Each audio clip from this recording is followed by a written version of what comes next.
as opposed to. Good evening and welcome to the City Council meeting of July the 24th.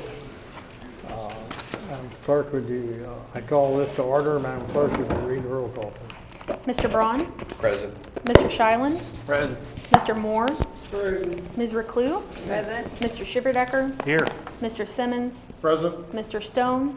Here. And Mr. Vaughn. Here. 8 council members present. Very good. Thank you. You'd all rise with me, and Pastor Bruce Williamson is with us this evening. He'll lead us in the invitation and the Pledge of Allegiance, if you will. Sir. Thank you. Let us pray. Heavenly Father, we want to be sure that we have our priorities straight tonight, and the most critical area in our state tonight remains the tragedy at Table Rock Lake last Thursday about this hour. Funerals are beginning this week, and the injured are out of the hospital, but there will be ongoing needs, Lord, for these people for months and for years. Help and encouragement, not just bereavement, but ongoing care. And we lift up all of those whose hearts have been broken through this tragedy. And we pray, Lord, that you'll continue to bless those that are working through it and give them diligence in their work. I pray as well, Lord, for the safety of our police officers and firefighters and first responders in Florida and in Texas. We lost officers who gave their lives in the community where they lived, serving the people. We continue to pray for our first responders as well as those nationwide who protect the communities where they live. We lift up our troops and those assigned to protect the Constitution and defend it, and those that are stationed overseas in some very difficult and dangerous assignments. Lord, bless our soldiers and the work they do to keep America both safe and free. We're grateful, Lord, for this session tonight. We continue to pray for the work that is done through our called and chosen servants. I pray for our mayor and council persons, administrators, and all those who lead departments within this city, down to the boots on the ground that are in my neighborhood and every neighborhood every day, serving we the people. We are grateful to live where we live and for those that serve us. I pray tonight that you'll continue to bless our city family and those within it who need your ongoing and perpetual care. I lift up, but do not limit this prayer list, to Mayor Benton, to Mr. Meyer, Chief Meyer, for Officer Barker and his continued needs. I pray for Mr. and Mrs. Reclue, Mr. Chilen, Mr. Moore, and all those that are a part of our city family. I pray for the community that's here tonight to participate. I thank you, Lord. That's democracy in action, and I pray your blessings on this session. Any discussions that are held and decisions that are made, I always ask you, Lord, that they are within your providential will. We thank you for your love and strength and for blessing us every day. In Christ we pray. Amen. Amen. Face the flag, please. Attention, salute, and pledge. I pledge allegiance to the flag of the United States of America and to the republic for which it stands, one nation, under God, indivisible, with liberty and justice for all. Thank you very much.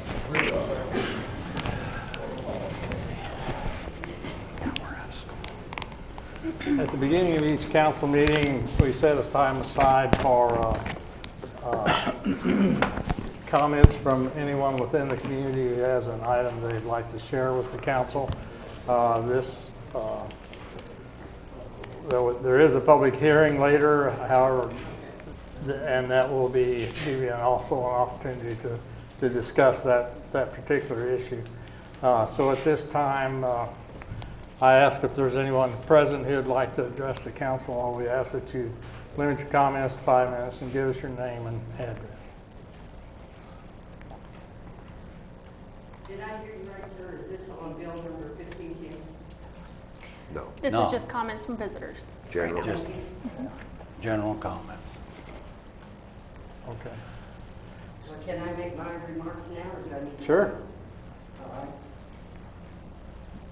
Does it pertain to the rezoning, or Yes. No, you have why to don't you wait. wait for the hearing, if Okay. you don't mind? Thank you. Thank you. Sorry. Okay. Very good. Seeing no one coming forward, I'll move on with the agenda. Our next item is a public hearing, and it's to consider the rezoning of a tract of land at Rice Road and US 54 in Fulton, Missouri from C3 commercial to C2 commercial. The format for the hearing will be as follows. I'll do 3 calls for anyone wishing to speak in opposition to the matter, and then I'll do 3 calls for anyone wishing to speak in favor of the proposed rezoning. So at this time, I'll issue that excuse me, we'll start over. I'll declare the meeting open, the hearing open, and now I'll issue 3 calls for anyone to speak in opposition to the matter. First call, is there anyone present who wishes to speak in opposition of this proposed rezoning? I'll also put out that more than one individual can speak on each call. So it's not limited just to 3 people, okay? If there's any clarification. So, And is there, just to clarify for anybody, is there a time limit on this? Not on the public hearing. Thank you. now on public hearing. Sure, if you're ready. I'm ready. You all are. We are. And you all already know my position. When I was up there, I opposed it then, and I still oppose it. My number one concern, it's not that it's affordable housing, but think of all the little children that's going to be in that housing. They're going to run across the street to that quick shop. Somebody's going to get hit. That child is going to be traumatized. The driver of the vehicle is going to be traumatized. We don't need that. Whenever Mr. Bell bought this property, it was zoned. He knew what it was zoned. If he wanted to put a business in there, because Unit 2 didn't come in, why didn't he create something else? He owns a business outside of the city limits. Why did he choose to go outside the city limits? And now he wants the voters of Fulton, for his special needs, to rezone that property?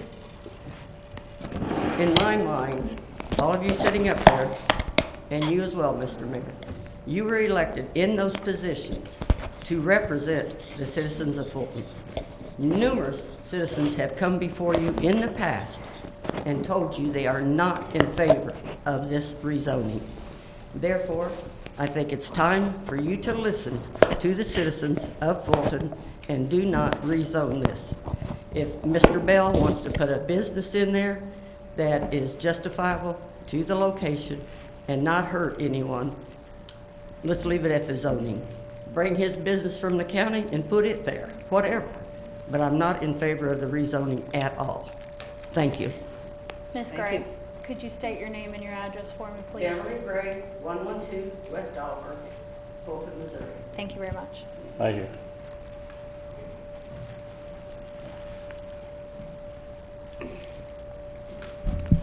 Dan Smith, 1403 Park Ridge, Fulton. Stephanie Smith, 1403 Park Ridge, Fulton. By now, you guys are aware of our position as well. I was in attendance to the rezoning meeting the other night, and there was a quote that was made there that I thought was kind of interesting. You're going to hear that the zoning commission recommends that it be rezoned, which is fine. But the head lady sitting at the table said, it should be commercial. I don't see this piece of property as residential. No one wants to live that close to the highway. That's interesting. The problem with rezoning from C3 to C2 is it creates a loophole. Everything that's in C2 then can be C1. And C1, residential 3, shows up in that part of the ordinance if you've read it. So low-income housing shows up as part of it. Again, I agree with Ms. Gray. Why do we want to create a loophole for something that's been zoned for a purpose, rezone it to create a loophole for somebody that made a mistake when he bought the property? You know, we've been told a lot of different things. It's going to help property values. That's not true. You know, I've looked at countless things a lot of them online. It does help in some situations where there's low-income housing around. It actually does help property values. You know, it helps segregation. It helps a lot of things. But when people make over $54,000, it decreases values. That gets ignored, okay? We're talking about the safety issue. It gets ignored. We talk about the fact that there's no infrastructure there. Well, we'll make it up when it comes time to charge electricity. We've got electricity all over the city. Why don't we use one of those places? It's already there. We don't have to make anything up. It's already there. There's a lot of areas that could be used for that purpose, okay? The schools are against it. You know, we talked about that. One thing finally came to me, and this is the last thing I'm going to say about the matter. You know, I grew up in this town, and when I was in high school, you know, there was a lot of people, can't wait to get out of Fulton. Can't wait to get out of Fulton. Why? You know, I love Fulton. I've lived my whole life here. I've always thought this was the greatest place to live there ever was. Why do you want to leave Fulton? Too many politics, too many cliques. If you don't know somebody, you don't have a say-so. Well, you know, this is an opportunity for me at least to tell you how I feel, okay? Don't rubber stamp this, please. Think about the people that live in the neighborhood, okay? The people that sit here on the council, there's very few of you that actually live in the neighborhood, and the ones that do have the same opinion as a lot of the other people around there, okay? So please consider that. You know, this property was zoned this way for a reason. I've heard say that, well, a Walmart won't fit there. We don't need a Walmart. We already got a Walmart on the other end of town. What about other businesses? You know, there's other options there. Thank you for your time. Thank you. I appreciate Ms. Gray speaking out, and also Dan and the past neighbors that have done it, and also council members that have tried to foreshadow what's happening, as well as the roads that we may or may not want to go down. I have a pit in my stomach every time this comes up. I don't know how long this has been going on. It seems like a year at least. I don't know how many months specifically. But just as Ms. Gray said, and council members have said, the people who are your representative have asked you to not put this through for several reasons. I was sick last meeting, so I couldn't make it, and I believe Dan was the one that listed the statistics about the income of the area, also of the schools, populations and things, and also the big picture. I mean, maybe we are getting a tax break. The city is getting a tax break from this right now. But think big picture, 10, 15, 20, 30 years down the road. Statistics have shown, studies have shown, research has shown, Stanford business researchers have done research on this type of thing. And it filters out depending on where the income acceptance is of the properties. So it's just another thing that will bleed into our town. And like I said, it makes me sick to my stomach, the things that we allow our town to harbor and continue, and to not make it better and to grow in a more positive aspect. I know all of the work comes from Springfield, all the workers, all the materials, everything, if what we're talking about does get built. Please consider, you're in a position, a powerful position to negotiate things like that, things that are built in town. Have them 85% of the labor hired from Fulton, funds from Fulton, materials from Fulton. Why are we bringing an outside source to build this when there are people here in town that need jobs and would be willing to work for this? And back to you all with, you're in a position of power. And as Mr. Braun stated a couple of months ago, when he was campaigning throughout the neighborhood and shaking hands and talking to people in that neighborhood, all of that surrounding area, it's not just a little corner of that area, it's that entire surrounding area.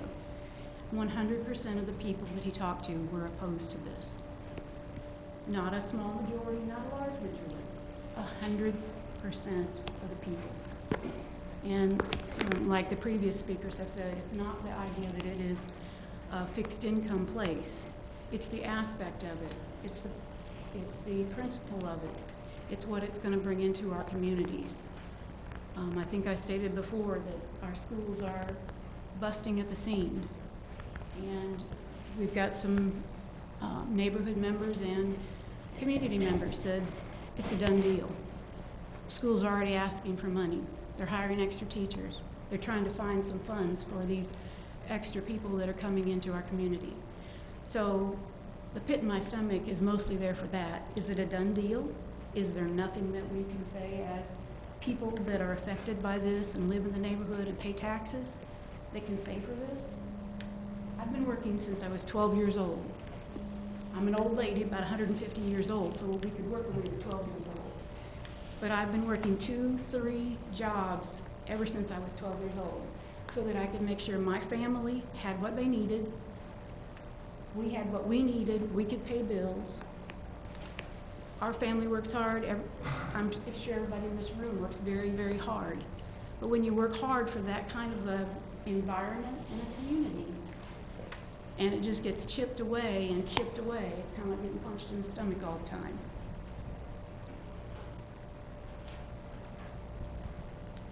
It concerns me what the future of Fulton is. Working out of town, out of state. And you all may be aware of it, you may not be aware, but people outside of Fulton make fun of Fulton. I was told that I should black a couple of teeth in and put my hillbilly hat on and come in here and tell you, yeah, buddy, let's do this. Because they're like, you lost it. Somebody's decided to do it, so they're going to do it. Why do you waste your time? Well, as a concerned citizen, I feel like it's my duty to at least stand up for the things that I believe in. And kind of like, and I've all high school, and I got to thinking about the people in town. Yeah, Springfield, yes, it's a growing community, great. It grows leaps and bounds and has all kinds of opportunities and jobs and things. Fulton, we're at basically the same population that we have been since, 1960 something? We've gone up a little bit, but what happens when we take the college students who rent out? What happens when we take the people that don't own property here in town? Who does that leave for us to take care of? And God forbid something does happen to some little kid out there, and that was one of the first things that we thought of and also addressed at a meeting. Kids running across there. The lawyer came back and said, well, they'll have cars, they can afford cars. Kids can't afford cars. They're not the ones the kids are the ones that are going to be running around and bus to our schools.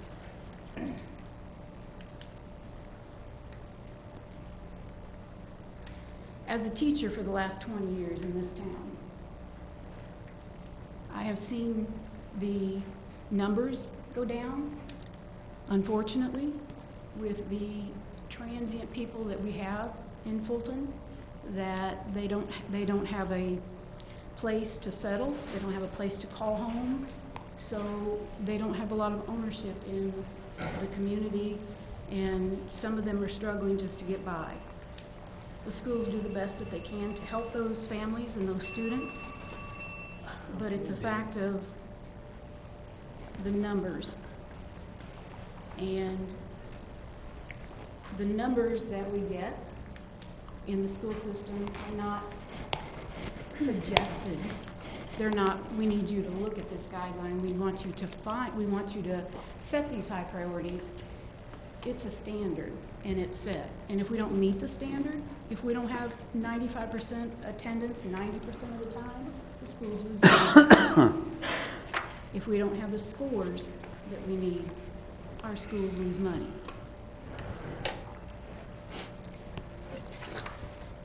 And I would just ask that you consider this. If it was in your backyard,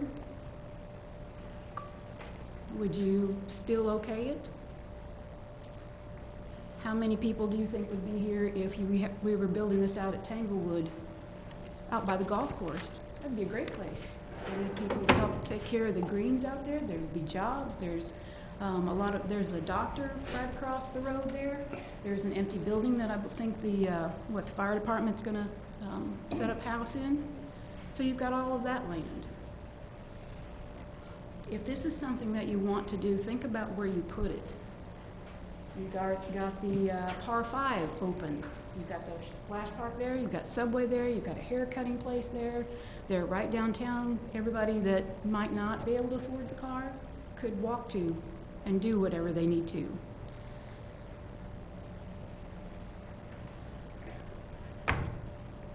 I just hope that each of you, with the power and votes that you have, that you think about it long term.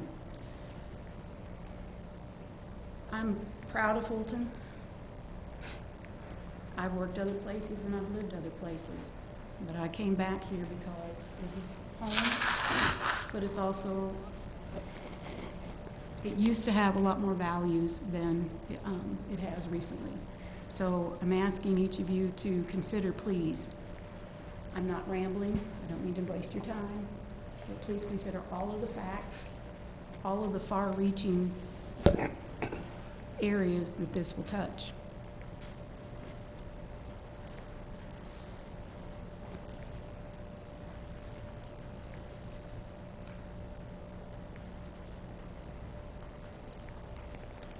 Thank you.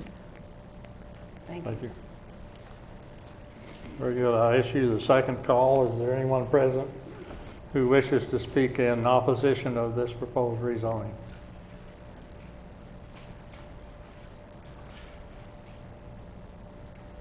Seeing no one coming forward, I'll issue the third and final call. Is there anyone present who wishes to speak in opposition of this proposed rezoning?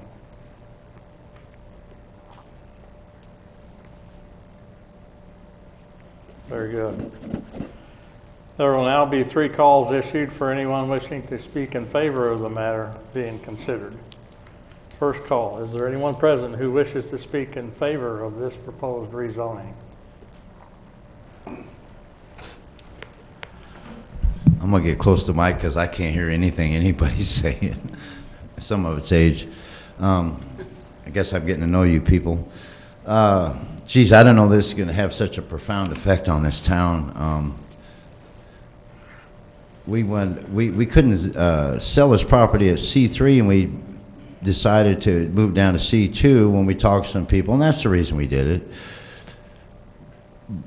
But I didn't know this was going to bring such an uproar to this town, and I really don't understand why. I really don't. We're talking about 48 apartments. I drove by that project behind Ford. Isn't that like 100+ building spots or something like that? So I've heard the stories about traffic. I've heard stories about, is this really the first thing you want to see when you drive to Fulton, is an apartment complex? And by the way, I'm zone C3. It's the first thing you want to see when you drive to Fulton, a Love's truck stop. I mean, I don't know what's going on here.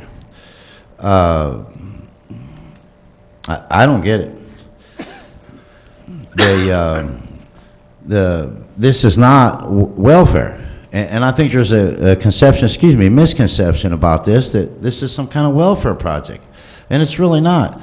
You got to make between $30,000 and $42,000, and the median income in Fulton is $41,000. These are all people employed in Fulton. I hear from everybody that housing is such a problem in this town. So I don't really understand why this is such a hot potato. And I understand people are passionate about this, and I can appreciate that, but I just don't understand why. I think there's some misconceptions here, you know. And, you know, I'm not even going to comment on some of this stuff, but, you know, I guess the bottom line is, it's okay to build it here, but just not by me. But I don't get that. We're just talking about, is it 48 apartments for people to have jobs? I don't get it, guys, folks. I don't get it. That's all I got to say. Thank you. Thank you. Thank you. Just for the record, that was Mike Bell, owner of the property. Oh, I'm sorry. That's okay. You're fine. Mike, Michael Osborne, Call Valley Engineering, 14700 West 114th Terrace, Lenexa, Kansas, 66215. We represent Zimmermans and provide their engineering services for them throughout the country, so my primary purpose here tonight is to talk about the technical aspects of placing this into a C2 type zoning. Mr. Bell alluded to the fact that he has had this property on the market for several years, attempting to sell it as C3. When we look through your zoning code and look at C3, the primary purpose of that is for a planned development in a larger scale type element. Your code even specifies that this should not be considered for land under 5 acres if I read certain portions of it correctly. This is a 7-acre parcel that 2.5 acres will be allocated off towards for mixed use if we go forward with the project. But the question in front of you tonight is not whether we should put apartments there. That would be an opportunity that could be brought forward if this is rezoned to C2, but at this point there is no guarantee that's even coming forward. Mr. Bell's attempting to rezone his property to C2 to provide him more opportunities to sell for other uses other than what's currently utilized within your C3 zoning. Now, could this be apartments? Absolutely. Does my client build apartments? That's what they do for a living throughout the country. I'm not going to get into the socioeconomic issues associated with apartments, whether they're moderate income, standard income, market rate. There's all types in that regard. My goal as the engineer is to talk about the viability of using this piece of ground for the C2 zoning and or what other elements within C2 could be going on, such as the multifamily that my client builds if everything falls into place and it were to go that direction. Sewer, water, traffic, they all fit with this piece of ground. Stormwater fits with this piece of ground. Is this piece of ground applicable for making a C2 zoning? Absolutely. Would a multifamily development on this parcel of ground yield a lesser impact than some of the other things, especially than a C3 zoning would? Absolutely. Your traffic impact will be less. Your sewage impact will be less. Your water impact is typically less in that regard. In this regard, going to C2 zoning would give Mr. Bell the opportunity to have a wider market of who he may be able to sell for, and that's the primary question on the table. If there are questions regarding how this can be used in a multifamily with the type of plan that my client would potentially go forward with if this were to happen, I'm more than happy to answer those. And with that, I end my comments, and I think we have one more speaker. Thank you very much. Thank you. Thank you. I'll issue the second call. Is there anyone present who wishes to speak in favor of this proposed rezoning? My name is Stephen Lucas with Rouse Fretz on behalf of Zimmerman, and my address is 5250 Leawood, Kansas 66211. Mr. Mayor, members of the council, members of the administration, administrative staff, appreciate your time. I would just like to clarify, so I'm a land use attorney and a municipal attorney and an urban planner, and this is not, there's not a loophole. What the city has currently is cumulative zoning, and there's a more intense use. This is the most intense use, C3, currently on Mr. Bell's property. As a planned use, it does limit his abilities per the code, and they want something that's more intense. By going down to C2, there's not a loophole because cumulative zoning is like a pyramid. It's intentional in your zoning code. It was designed so that if you have R1 and then R2, whatever is in R1, or excuse me, is permitted thus in R2. It goes up like a pyramid. And that's very intentional. So if you go down, zoning is actually, legally speaking, more rare. Generally, the public and the property owner are upset when someone wants to downzone their property because it's a less intense use. And in this case, we have a rare situation where we're trying to put this property to a reasonable use, to just a use where Mr. Bell can actually utilize some type of development so that he can sell his property, as he said.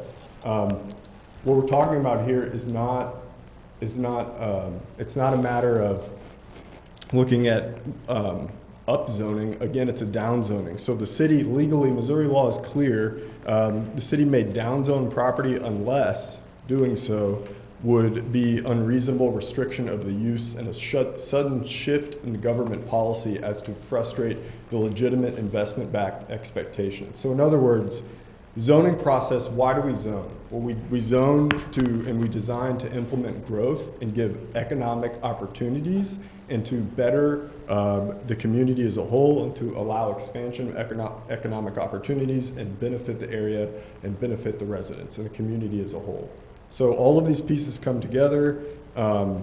It's important to look at the specific needs of this particular parcel, and right now, as the planning director shared at the last Planning and Zoning Commission meeting, which the Planning Commission did recommend approval to rezone, he said it's not a good fit. Currently, the permitted uses under C3 are too large for this particular parcel. So again, we're looking at a rare situation here where we're not asking for a more intense use, we're actually looking at a less intense use to go down from C3 to C2.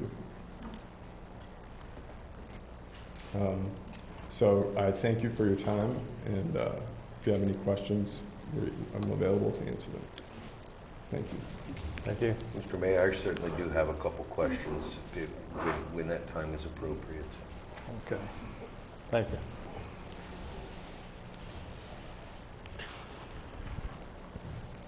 Okay.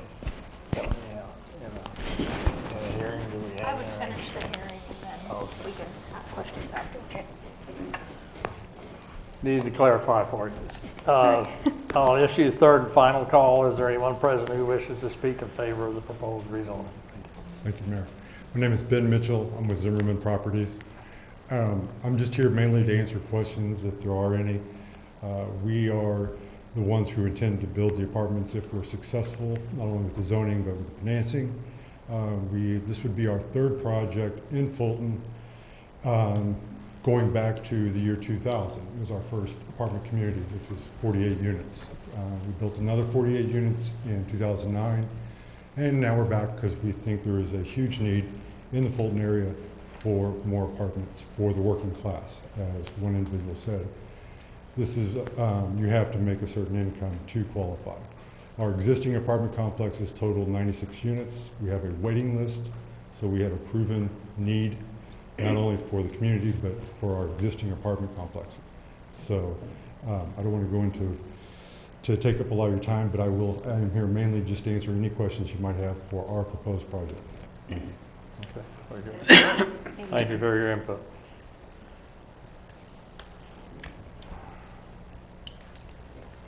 Seeing no one else coming forward, we'll open it up for council for any questions from any of the testifiers or presenters.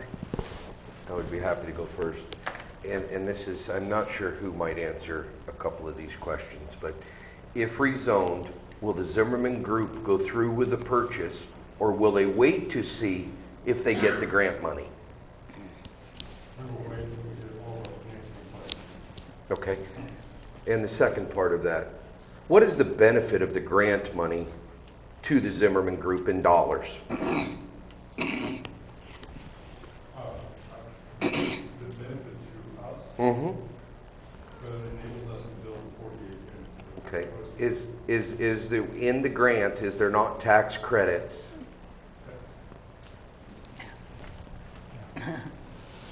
Easier for everybody to hear me. Yes, we are applying for federal tax credits, Okay. in which we sell those credits. We don't take benefit of those. We sell them, and that generates the equity to build the development.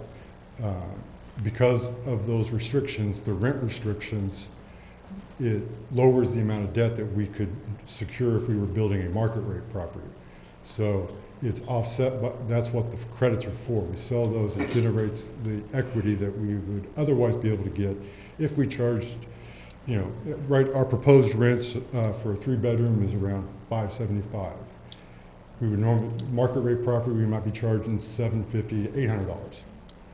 That's the benefit to the community by having this type of a development, is that we're allowed to charge, or restricted to charge a lower rent so that your residents are paying less rent so that they can utilize their income for other things, such as shopping, car payments, or save to be ultimately a homeowner, which I think is what is in all of our best interest.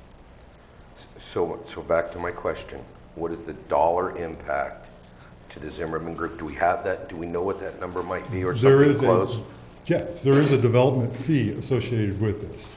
So, and it is roughly, if you bear with me, it is roughly $700,000 on a $7.4 million development. Per year. No, it's a one-time fee. It's not per year. It's different than we hear from the board that's, From which that, point? The credit is an annual credit for 10 okay. years. Yes. Okay. For 10 years. So what is For that? 10 years. What is that credit? That credit, we requested a federal credit in the amount of $710,000 over 10 years. So that's 7.1 million.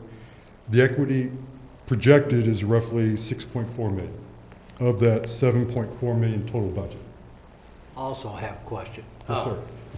Is it true or not true that the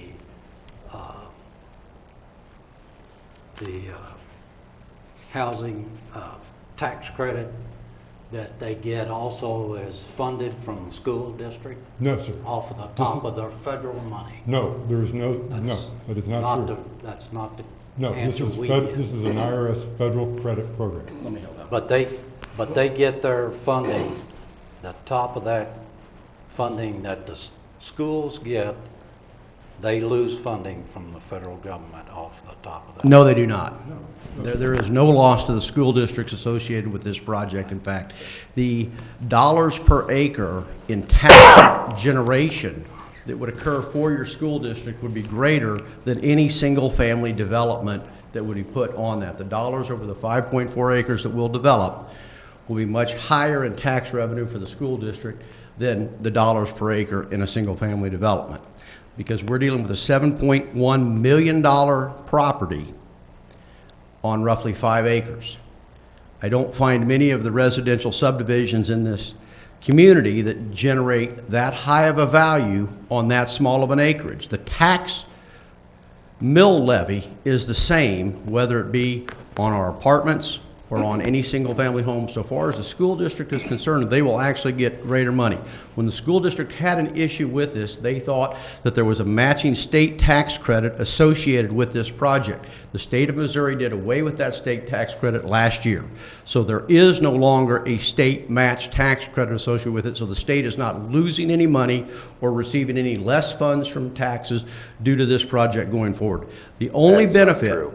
That is true. I would disagree. Please don't raise your voice at me. I'm not raising. I'm sorry. I I'm didn't not mean to- raising mine at you. You're correct, but that is true on all of the statements that I've made to this point.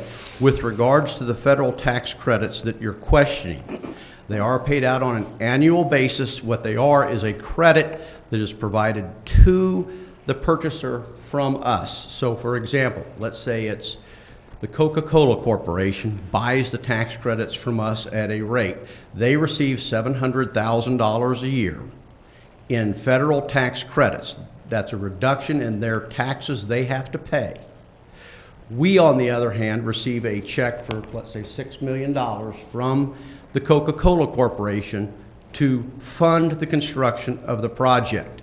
The differential in the total cost and what we get from the sale of the tax credits is the ultimate mortgage that allows us to set up the apartment complex at a much lower monthly rental position, which is why there's the rent restrictions. But we're able to come in at about a 60 to 65% ratio to market rate housing, but we build a project that is equivalent in quality, standards, and amenities to any market rate project that would be built in the community. It just provides better housing for those that make a little less money. And that's the whole purpose of this program throughout the entire United States, is to provide more affordable housing for those that have a little less. And it's paid for through federal credits on income tax that are then sold. That's the only impact that comes from this whole program. Otherwise, we'd be talking about standard apartments, standard market rates that less people could afford to live in. Hopefully that answered your question. We can agree to disagree on what you do, and I'm okay with that. I'm fine. But that is different than what our own school board is telling us.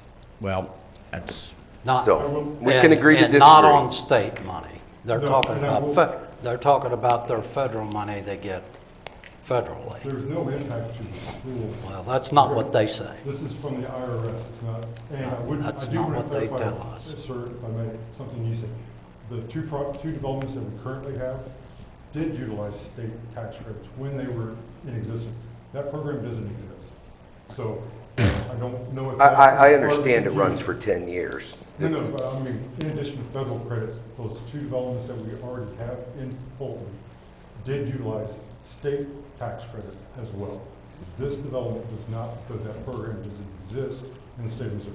That's right. So I just wanted to clarify No, that was we- part of the communication. Yes. That- State is not involved in it. That's right. That We agree program with does that. not exist anymore, but it did from a for credit those two standpoint. developments. It did. State still administers. Yes, I know it did. Okay. Could y'all send us some literature on that it doesn't exist or something from the federal government? Yeah, I'd be happy. I could give you just the state agency's website, and it talks about the program and how it's. Send them a copy. Be happy to. So we can share it amongst Yeah, us? absolutely. Just tell me who the appropriate person is to give it after the meeting. Send it to I'll be court happy. me? Yes, All right, thank you. it's just, Now, I don't know if either one of you can answer this question. You've been accused of not buying anything locally. Do you give any bids or let any out of subcontractors Absolutely. locally? no, we do post, we will advertise locally. We'll solicit subcontractors. We are a general contractor, but we do solicit bids, just like we did with the first two developments we did. And who built them? We did. That's what I said, we are a general contractor. Yeah. But we will post in the local paper. A lot of times, and I'm not saying specifically, I'm just giving you an example of other developments that we built in other communities. A lot of times, the dirt work's done by somebody local, because they can bid it better. It's all based on price. I mean, we're a company, just like I'm sure most of you are. You know, if it's competitive, we'll accept it. Most of the subcontractors will come from the local area, and the purpose behind that, of course, is it's a much more competitive opportunity. When you think of most of the materials, other than lumber, they will be ordered from local companies because, again, shipping and delivery, your concrete, your gravel, any off-site soils that may need to be brought in, your electricians, your plumbers, most of that will come from your regional area because, again, putting those people on the job site on a daily basis, but yet having to pay housing for them to stay up here is not cost effective. So you do end up with mostly local trades other than the lumber itself, and that's done through a national broker. We've no hidden ideas about that. They have just gotten better contracts through doing national brokering for their lumber with a number of units they build throughout the country. Most of the other materials, since they are locally delivered, it's much more cost-effective to go with local-based firms that provide those types of materials. Your concrete, for one, your asphalt. Yeah, and that's things of something that nature. can't be transported, let's be clear about it, it can't be transported more than X Well, amount of and miles. that's my point, but that's a So, large yeah, portion of the- what the your concrete, project I don't is on disagree something with you like about that. at all. I Your mean, that, asphalt, there's your- limitations to that. Right, and most of those other types of commodities are purchased in a local basis. And the only reason we do purchase lumber, we do that on a bulk scale because we do build in roughly 17-inch sections. So we get competitive things by buying it. Anybody on this side? Yeah, there was a, go ahead. No, go ahead, start. There was a comment that the other gentleman made. As we go up the pyramid, it allows for uses below that. And I guess that's the piece that I don't understand. I thought the pyramid was inverted the other way. It is. That if you're C3, you don't get to also be C2, C1, residential, Yeah, all C- those things. C, You have to be C3 or more. so C3 is interesting in and of itself. There's not, it's called planned, it's a planned district and planned zoning. So we all get, our municipalities get their zoning authority from the state. It gets delegated and we get it through enabling legislation. And then we adopt ordinances that say, we now, the city of Fulton, are going to have zoning and we are going to control the use of land through zoning. Planned zoning actually is not created through state enabling statutes in the state of Missouri. It's actually created from the 1960s through common law, and it's organically grown through case law. It's entirely legal. There's nothing unlawful about it, but it's unique. And so it's somewhat confusing, but in essence, what planned zoning is in a planned district, if you're familiar with the term overlay district, what that basically means is right here, for example, this yellow notepad, let's say that this is zoned residential, and then you wanted a planned district on top of it, then this planned district has additional regulations, and you can modify the underlying regulations of the district. So in essence, what the city has determined by placing this Mr. Bell's parcel as a C3, it has this conditions on top of it that restrict it in some aspects that are different from C2 and C1. So the code is currently cumulative up to C3, which then has these restrictions. So there's a watermark between 2 and 3. Because it's 3 is a planned district. Sure. Yeah, so it is specifically different than the other districts. And I will say that the questions thus far have been really good, and it's important to think about the proposed use, obviously, of the community. This is a rezoning for Mr. Bell's property. As far as what ultimately will go there, it's yet to be determined, because from a tax standpoint, the questions, in essence, it boils down to affordable tax credits allow good housing for lower income people to have quality housing, and it allows developers to build quality housing and to make it financially viable so that they don't price people out of the market and then people can't afford to live in a community or area where they want to live. That's in essence the purpose of the federal government's program when they came up with these tax credits, both federal and state, and as they said, the states got rid of them. But to go back to why we're here, this is about rezoning the current property. The way the courts look at it when they look at a rezoning, if there's a decision before them, it's how is the property currently zoned? How is it currently used? They don't actually look at the proposed use. If the decision was not to rezone, the judges and courts determine, is it a viable use currently?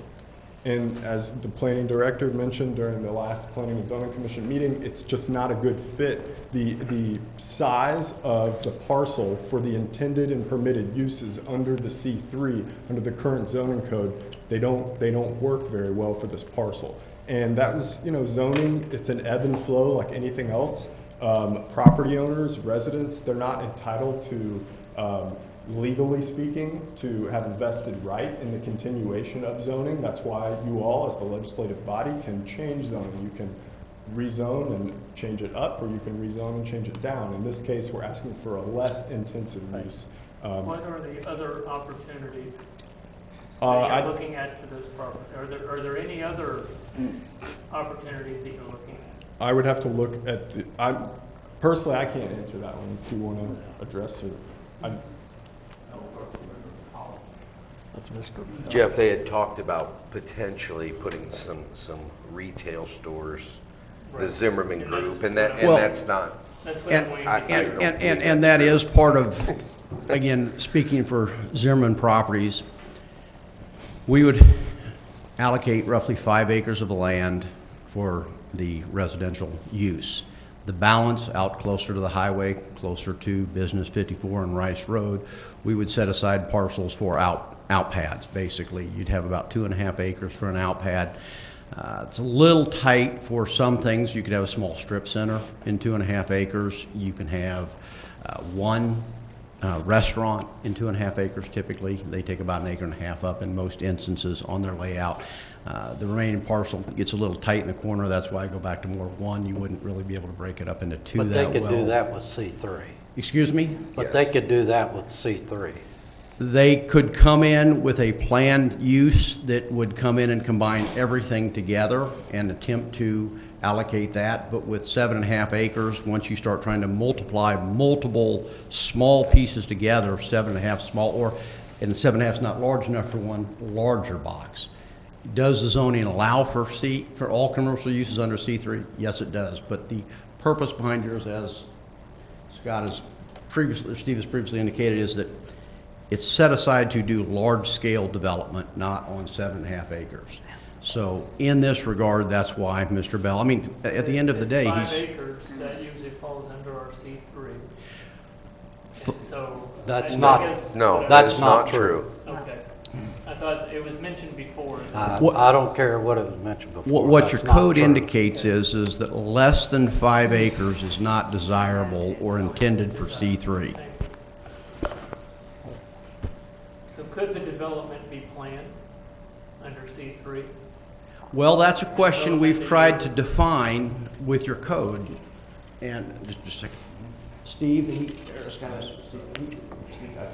going back. He's asking, if we had Some of this the phrases discussion, you could we said, come in this with a could planned be a development planned with development. both in there under C3? So, okay, frankly, to, completely transparent, I have not reviewed a proposal based on C3, based on the code, okay? So to be perfectly honest, I would have to look at the code to give you an answer based on what the director of planning said at the last Planning and Zoning Commission meeting. He said the way that C3 is currently drafted in the code and the restrictions that are in place, it doesn't work well for this parcel, for the size of this parcel. So I'm sorry that I can't I give was you. reacting to the phrasing that he used, that a development like this could be planned as part of C3 and still have the same outcome. In theory, planned use doesn't prevent a development. It depends on the specific regulations of your code regarding C3 that I'm not particularly familiar with.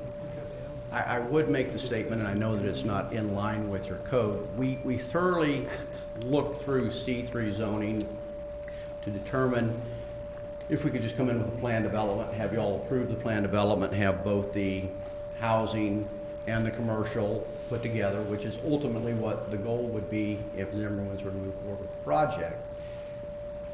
I know that we would be willing to come forth and help alleviate some of the concerns that we've had that, was this many units, of having our zoning restricted minorly, if the code would allow that to I be do done. remember, I'm sorry. So, I glanced at it, but this just popped in my head. Sometimes it works like this. The way your code's drafted, your C3 is built, so you can have a plan, the way I described it with the overlay, if you will, you can have planned zoning in any district, but your C3 is specifically a planned district in and of itself, and it is designed, the intent, for only commercial use. That's what I thought on that. Your C3, it is a planned commercial use, which means you can have the highest intensity commercial use that this city permits, but it has to be commercial. And you can have a planned residential use in C2, or you could have it in C1. You could have a mix of commercial and residential. That's the cumulative zoning that I was talking about. Yeah. But your C3, the intent of when it was drafted was for that zone to remain commercially planned. Pass it down. So then, in fact, C3 has nothing to do with extremely large commercial development. It could be anything Well, it depends. under C3, according to this. Other could than the be fact that in most planned developments, you're dealing with larger scale type projects to come in and go through the whole planned development element when it's singly just commercial itself. And that's where Mr. Bell has struggled in marketing his property. Could you come in with a small scale planned development? Absolutely. You could, but that's typically not what a planned development is used for in most cities. Because we don't live in a city like Springfield, Missouri at the population, because we're in the 10, 12,000 range, is that why you say that? No, I'm just, it doesn't matter what community you would go to. The use of planning is to go with a higher intense use on smaller pieces of ground, to look for variations in ways to pack more on smaller property. But when I say smaller, meaning 30 and 40 acres to pack what normally would be on 60 or 70 acres. Yeah, I don't want to get bogged down in specific regulations without having them in front of me, to be fair. Frankly, a planned use, it depends on how the code is written, okay? So the planned use doesn't necessarily have to do with the size per se. But your code, because it's C3 and it's above C2, it's the most intense commercial use designed to be planned. It's strictly commercial. Fowler, do you have any So let me, Let's see, I but I got two think questions. Mr. Salmon's asking. One for the Zimmerman Group. we've heard several comments about the tax credits. Yes, sir.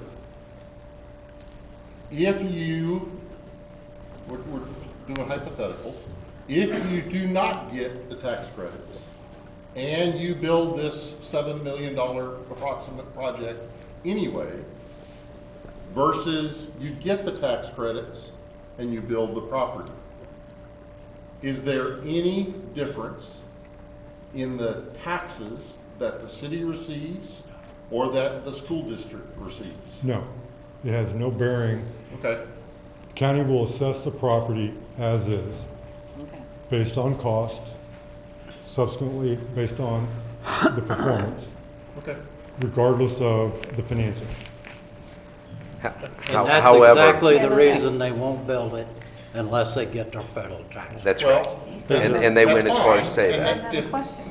Okay, now, the other question I have is, not for you folks, for these folks. Yeah, wait, Yes. let's keep discussion till when you consider it. Right now, Okay. it's to ask questions of the All right, presenters, that's fine. okay? But did I answer your question? Yes, sir, thank you. Okay, thank you very much.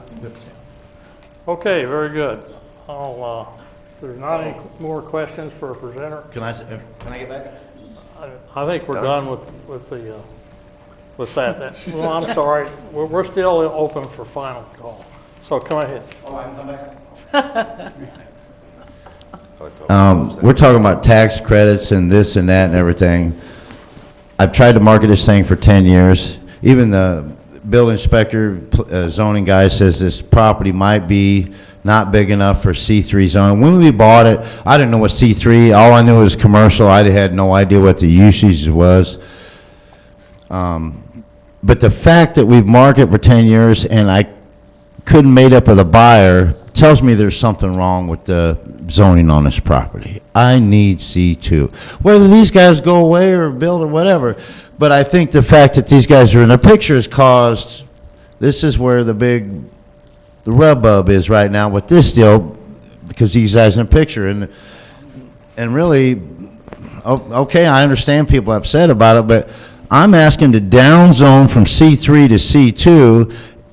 To be honest with you, if I did it on my own without these guys being in the picture, well, Mike, what are you going to do it? Well, I don't know, but I'm told C2 is a better zoning because I got more uses. This wouldn't take you over a year.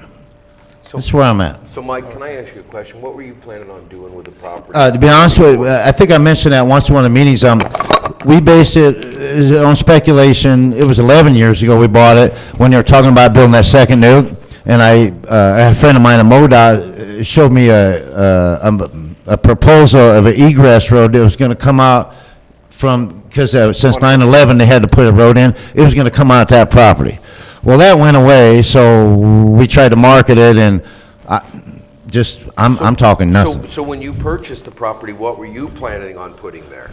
Before the road leading to the plant went away? Well, I had enough faith to buy the land based on the rumor of building a second nuke. But as far as actually developing it, I was thinking probably a truck stop motel. I don't think it was big enough for both of those, but something like that to service that coming away from the nuke. It seemed like it was a pretty good investment at the time, you know what I mean? But that went away, and I tried to market it, and then I found out what C3 was and C2, and I just can't market a C3. This is where I'm at. Whether, everybody's problems with everybody about this and that, I can't do it. I got a boatload of money in that place, and I'd sure like to make it make sense for something. And I guess I ain't coming up with nothing that makes sense for anybody. So anyway, Thank you, Mike. Thank you, sir. Okay, very good. Not any other questions for presenters? I'm declaring this public hearing closed, and we'll go back to our regular agenda. Next item is the approval or the consideration of the consent agenda. And the consent agenda is a method whereby city councils can use to make their meetings more efficient and meaningful to the members of the audience. Those items on the consent agenda this evening are approval of city council minutes from June 26th, approval of city council minutes from July 10, the approval of the director administration report for June, acceptance of board or commission reports for planning and zoning, historic preservation, and public utilities.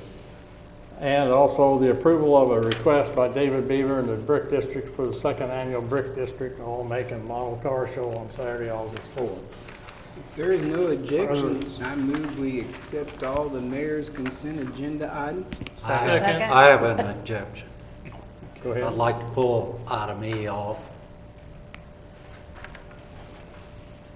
Pull which off? Item E. Oh, E? Yes, sir. Okay, sure. Okay, very good. So I'll go ahead. Is there any other item that anyone would like to have taken off?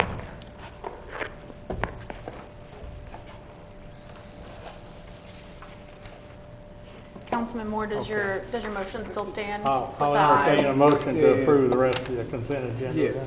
And I'll second it. Nobody has. Very good, thank you. Have a motion and second to approve the consent agenda. Any questions on that motion? Hearing none, all those in favor of the motion, please signify by saying yes. Yes. All those opposed, no. Oh, okay, very good. We'll now consider item E, which again is the approval of the request from David Beaver and the Brick District for the second annual Brick District All-Make and Model Car Show. Madam Clerk, you want to tell a little bit about that? Sure. So David Beaver has submitted this request for the car show. This is the second car show of this type that he's done with the Brick District. I know he's presented this with, or he's gone over this with Chief Myers. I've also had Chief Kofelt review this request, as well as Tom Riley, who is the president of the Brick District Board. And all of those individuals have approved it. Basically, what they plan to do is host a car show on Saturday, August 4th, and they're planning to close down the right-hand lane of Court Street between 7th and 6th, right in front of the Brick District Playhouse. They're going to leave the left lane open so that way the CVS pharmacy can still get their traffic through, as well as have their drive-through open. And then they're going to have both lanes of Court Street closed from 6th Street to 5th. Okay, very good. Are there any further questions? Or just- The only thing, the 6th Street, people coming up to that intersection, what So have they done? this is kind of this is what Nothing. David has given me. But basically, they have, they're going to Turn have into the barricades. church Well, they're going to have parking lot. barricades here on 6th Street, so no one would be coming that direction at all. Is this an all-day event, Courtney? I don't see a time, I don't see any His times. request is from 8 a.m. to 2:30 p.m. Okay, And the group will be responsible for placing and removing barricades. thank you. Did you say 8 to what? 2:30. I would entertain a motion on this provision. Motion to approve. Second. Very good. I have a motion and second to approve this request from David Beaver and the Brick District for the annual car show. Any further discussion of the motion? Hearing none, all those in favor of the motion, please signify by saying yes. Yes. All those opposed, no. Very good. We'll have a car show. Thank you very much. Mr. Mayor, I just have a point of question. This is scheduled for Saturday, August 4th, which is very soon. Did we have enough time for Chief Meyer, Chief Kofeld, everybody to do a thorough review? Do we need to set any type of requirement of we need 5 weeks to review this, 2 weeks to review it? Does it matter? I mean, at this point, it doesn't matter because they've all approved it, but Right. I guess I'm just asking to make sure that they had enough time to review what they need. So my to rule of approve. thumb is I have to have everything 1 week prior to the meeting. I can't speak for Chief Kofelt or Chief Myers, but as soon as I receive a request, they receive it as well. But if they feel that we need longer than a week to review things, then That's what I was going to say. If administration through the police and fire and the Brick District Committee and Downtown Association hadn't done enough research to feel it was appropriate, we wouldn't bring it to you. Understand. Okay, very good. I have a motion on the floor and a second to approve this request for the car show. We've actually already approved that Yep. one, so we're good to move on to the financial report. Won't go through it again then. Okay. We'll now move on to presentation and acceptance of the financial report for June. I believe Mrs. Holtzclaw is with us. Turn it over to you, Kathy. I'll be short and sweet. We have 5 months of sales tax recorded, and we are right in line with same period of time last year. There's probably not $1,500, $2,000 difference. So I have tried in the notes to make you aware of any capital purchases and the few things that were out of the ordinary in the month of June. It's pretty much business as usual. I would be happy to answer any questions. Looks good to me. Any questions from Mrs. Holtzclaw? Motion to approve the financial report. Second. Thank you, very good. A motion second to approve financial report. All those in favor of the motion, please signify by saying yes. Yes. Yes. All those opposed, no. Thank you very much, Kathy.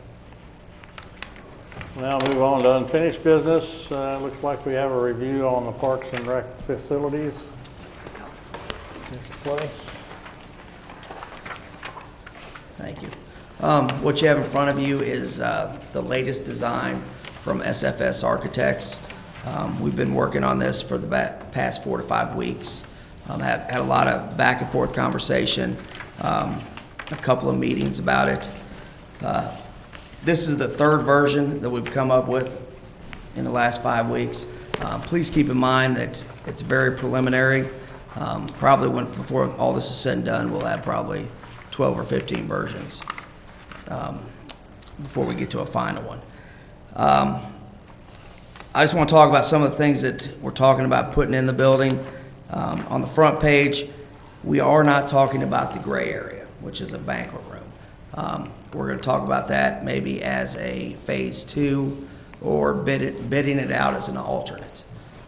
So what we're talking about is the colored area, which is the main area, which will have some classrooms, offices, restrooms, some changing rooms, and 2 or 3 activity rooms.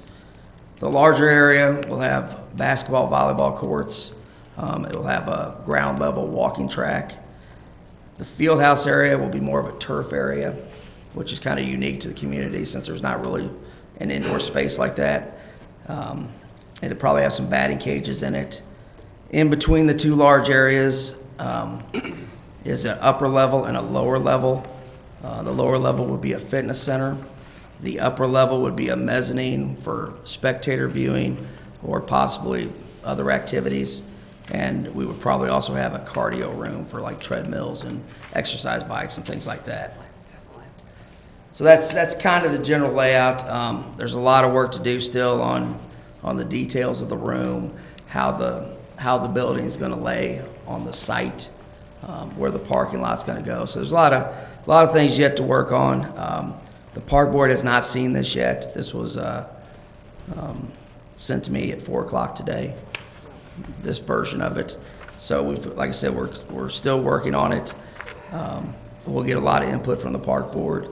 I'll take any input from the council as we go.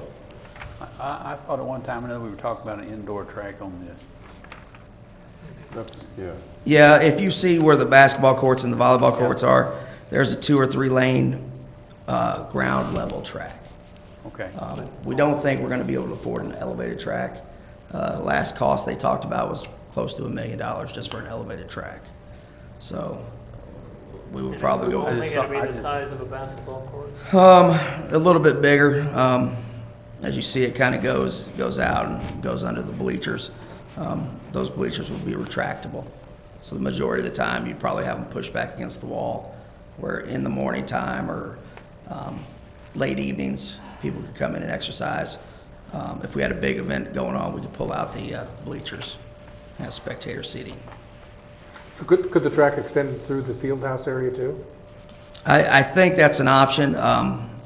Centralia does that. They kind of wrap theirs around the whole building. Right. Because you got, on the top side there, you see some storage. I think you could run the track through there and make it bigger too. I think of... Make it a figure 8 and come right through the middle there. You have a cost estimate?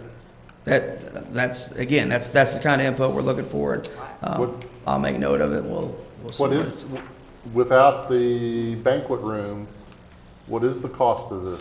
Well, again, we got to put it out for bid, but we're at 42,000 square feet without the banquet room. We're figuring that we're going to be $110 to $120 a square foot based on Columbia's most recent project. We probably need to be between 39 and 40,000 square feet. So there's some shrinkage that needs to happen with this building. But, sitting here in the audience tonight, I've kind of looked at a few things, and I've kind of thought of some ideas where we might be able to reduce the size a little bit and still get the things we want. I think that indoor track is almost a necessity. I agree. I think that was pretty high on everybody's list. And It's larger than the single basketball court. okay. I will make note of that. We'll discuss it with the architects and see what they can come up with. Trying to understand the layout, I'm assuming the basketball court and the field house is what's overlaid on this, correct? Yeah, the basketball courts. The mezzanine actually sits over the fitness center. Is that what you're telling me? Correct, and it is a little difficult to look at. We're looking at maybe a multi-level, Okay. so we use the So slope the of the colored land. area is going to be a single level, Correct. no second floor above the colored No, area. it'll be a big open gymnasium. And then it'll open into a larger, or two-story Correct. height. Yeah, and as we go on, they'll provide us some 3D images that will Just- be a little easier to understand. One thing I want to point out that we are keeping in mind that we want it to be able to accommodate an outdoor aquatic center, whether that's 2 years down the road or 20 years down the road. We want to keep that in mind, how we lay it out on the site. If you flip to the second page, you can kind of see the building in big blocks. Again, what we're talking about is the green and yellow piece. We would probably bid the banquet room as an alternate. And we would probably look at maybe doing a splash pad or some kind of outdoor fitness stations or something like that. So, and all those would probably be alternates, and the council could decide if they wanted to spend the money on that or hold off. And does outdoor aquatic center equal pool? In my mind, as of now, yes. I mean, that's what we're talking about, slides and pools and, Okay. lap pools and things like that. So, again, there's no way we can afford that now. I mean, it's just, Just wanted to understand what the definition was Yeah. at the moment. well, and the things you got to consider, like, we're talking about, okay, will you be able to go through the building and access the pool? We want to be able to do that. If there's changing rooms inside the building, can we use those for the pool area down the road? And then the architect, they're getting into the thought process of, how's the sun going to hit the pool? We don't want the building to shade the pool too much. So there's a lot of things to think about when we start thinking about the pool. So If outdoor aquatic center equated to, a wading pool, that's a lot different than equating to a swimming pool. So Yeah. that was what I was asking. Yeah. And you answered that, thank you. So without the banquet center, we're looking at 4.5 million as laid out here, Probably so. approximately? 4.6 is Yeah. what I come up with, Ballard. Okay. yeah, and again, we need to shrink it a little bit. That's kind of, we're working in that $4 million budget range. That's where we want to be. If we decide to do this project only, then maybe we could go to 5 million or something like that.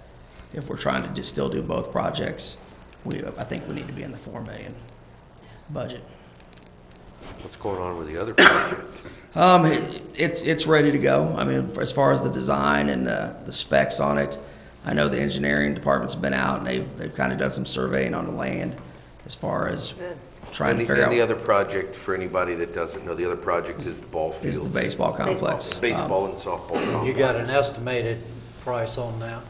We don't. The idea is that we're going to put both these projects out for bid at the same time so that I can bring back a cost to you guys and let you decide. We had an estimated cost at one time. I'm saying probably based on the last architect's estimate, we could be around the 2.8 to 3 million. And again, a lot of the work with the baseball complex could be done in-house. That's probably not a popular decision, but it would save us quite a bit of money if we did some of the stuff in-house through the city. One option that we could do, and I've talked about it the last time we talked about this, was maybe we could start the dirt work, get the project going. We do have some money saved up from the sales tax. Maybe we could use that money to kind of get the site prepared. So if we are ready to move forward with either project, we're that much further ahead. But are we spending that on the engineers? Some of it, yeah. Okay. Not all of it. Yeah, it's. Do you have an guesstimate of when the next phase, I guess, of the community center, when are we looking at a couple of more months to get a more final rendering? Or I think we're looking at kind of in 2 to 4 week spans. I think tomorrow and later this week, we're going to have some discussions on how this building is going to sit on the site. That's a pretty key component. Unless there's any huge objections to the design, we're going to continue moving forward with this basic concept. If there's something you want to see different, let me know. You can email me, call me, whatever. I need to get it before the park board, let them have some input on it. And again, we'll start trying to refine it. And, I don't think we'll be back here in 2 weeks, but maybe 4. I think 4 we'd have something a little more final. I think if dirt work is ready to be started at the ball fields, and then, because people are getting antsy on where this project is at, that seeing some progress is better than none at all. Yeah. And even if because we can do all these we want, and they don't ever see these.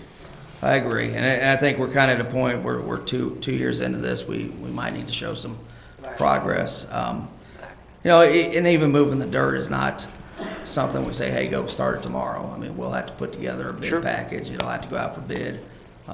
You're probably looking at 2 or 3 or 4 weeks before I bring it back to you and ask you to approve it. Mayor, are we considering doing the dirt work like we did at the warehouse and do it in-house? I'm out of it. You're out. Clay and engineering have been talking to about. Or maybe the question was for Mr. Johnson. Well, I'll speak for Kyle a little bit. Obviously, Kyle says thank you. His departments are stretched pretty thin right now. There's a lot of projects going on. Everybody around the city already has a full-time job. So if we add to it, something's going to get neglected. So yes, could we save a lot of money by doing the dirt work ourselves? I don't know that we have the equipment. We would probably have to rent the equipment. Is that a correct statement? We would probably have to rent the equipment. We'd have to designate some man hours to it. And you're probably looking at several weeks of being out there. I don't remember how long the warehouse took, but it was quite a few weeks, maybe 5, 6 weeks. So I think probably the thing would, if that's the direction we want to go, is to bid it out, see what the price tag is on it, and decide, okay, is it too expensive? Is it a pretty good deal? Do we want to move forward, or do we want to try to do it ourselves? I agree with that. That's probably I would a good agree with idea. that. Yeah. Don't you think? I'm sorry. We were saying I think that's probably a pretty good idea. I think so. Give us an idea. We don't have enough money to do both projects, and that's my opinion. And I just kind of hate to see us spend money on, I think, that's my ideal world. The city council either says, build the fields or build the rec center and focus. And I just don't think we have enough or we'll have enough. So don't we need a cost estimate on both projects? Yeah. Okay. Which is, I think, wise. That's Yeah, why we're looking to put it out to bid, correct, see- is to get that Get an cost idea. estimate. get that realistic cost estimate, correct? Yeah, and that's where we are. The only thing I would say with the baseball complex is if we decide to go with the community center, if that's our project we want to do, I think over time you could gradually develop the baseball complex. You could add a field one year, the next year come back add another field. But will that ever happen? I don't see it happening. Mm-hmm. And part of the business That's- plan was to get revenue from the ball fields. Yeah, I think that was I mean, one. I know that, and that's the balance that we have to look at. That's the chicken and the egg, is we thought, well, if we did the ball fields first, they're gonna be bringing in some revenue, we can do the community center faster. We don't know that If we do the community center first and have to wait on the ball fields, then that's lost revenue opportunity, if I'm remembering. You're kind of correct. the thought. You're absolutely correct. Yeah, and So we may go into debt, we may have to take on debt to look at doing these two projects at once, but we have to look at that revenue opportunity also. yeah, and I think the And best. John, I don't care which one we do first. Oh. I really don't care which one we do first. I just don't think we have the revenue to take two bites at the apple. No, and I don't, when we discussed it before, I don't think our intentions was to try to do both at once. I didn't think so either. I thought just Well, one time. right now, it's to find out what both projects cost. There you go. Yeah, and I think the park board's recommendation has been to continue to move forward until we have an answer. What we do know based on the consultant's information is, we know the community center can come close to breaking even. We know that the baseball complex, if managed correctly, will generate a profit. So we know that, and we kind of have a good idea of what it could generate. We know what we have to spend, what we can afford, which is that $6 million number. And So- break even is just covering annual costs, not covering construction, correct? Is that what Correct. you mean when you say break? So if we have 6 million to spend, we're $1.5 million off of, and I'm just saying, we're $1.5 million off of the two projects. Correct. Yeah, so at some Fairly point, close to that. at some point, something will have to give, or a decision will have to be made. If the ball fields are designed and ready, then why don't we put them out for bid and see if it comes in under our estimate, or so we know what to do.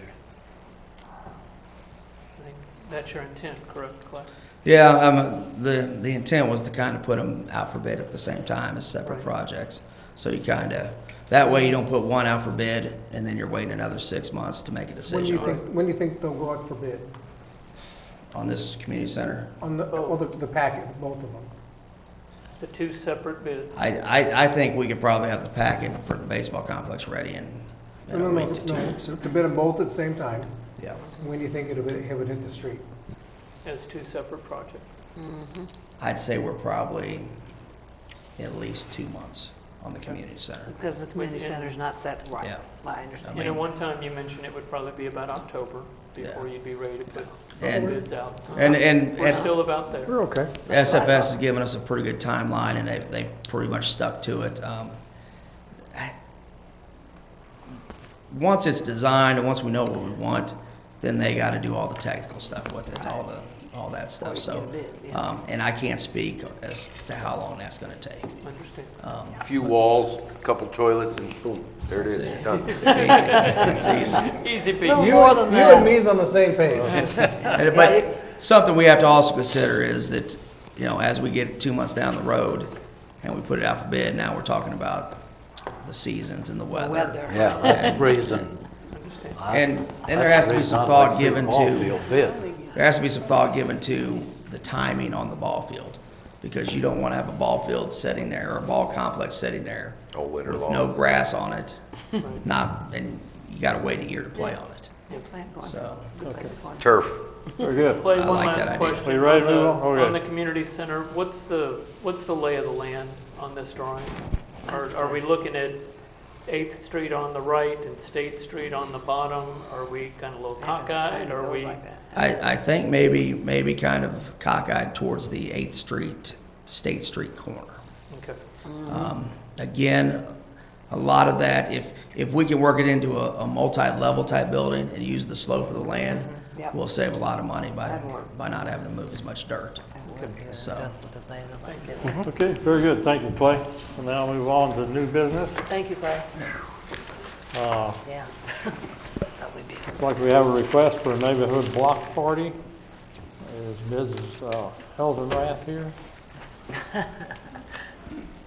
I'll let you give us an idea what you're doing, what you need. I'm just wanting to get our neighborhood together. Could you come on up to the microphone? Thank you. So I'm just wanting to get our neighborhood together. I would like to, I live on Ann Street, 6 Ann Street, and I would like to kind of shut down our little, not all the street, but in between Washington and Allen Street for August 25th. I've talked to, I only have 8 neighbors on that section, and the ones I've talked to are for it. I also have 2 police officers that live across the street from me, so I feel it would be a safe environment. I mean, yeah, but it's a small area that I'm going to block off. I want to have a Dunkin' booth for. I want to have like a little band. We have some neighbors that have a band. I want to have a talent show for the kids. And my neighborhood for Ann Street actually goes down Reed to, and I walk it almost nightly. So down Washington to Reed, up Ravine to Schultz, and then back around to Ann. And then the little in-between houses in between. So I'm wanting to pass out flyers, have a potluck, bring what you want to barbecue. I would like for people to be able to have a couple beers in their neighborhood. They're not driving. If they're driving, then they're not in my neighborhood. So I feel that could be a safe. Is Devonna invited, or are we pushed off and left all by ourselves? That street don't work. Devonna Street, Where's that at? down Ravine a little bit. Just tell him no, he's not One little invited. dead-end street. If you can walk, then you're welcome Well, to you come. everybody everybody else around me, but I just figured I was left out. Is it like on the other side of that? I haven't Doesn't really include been him. in all the in-between streets, Sorry. but everybody's I welcome digress. to come if they want. Chief Meyer, do you have any input on this? Have you had a chance to review this? I actually called him today and he had already left too, so I didn't get a chance to talk. Okay. Let's see what he has to say.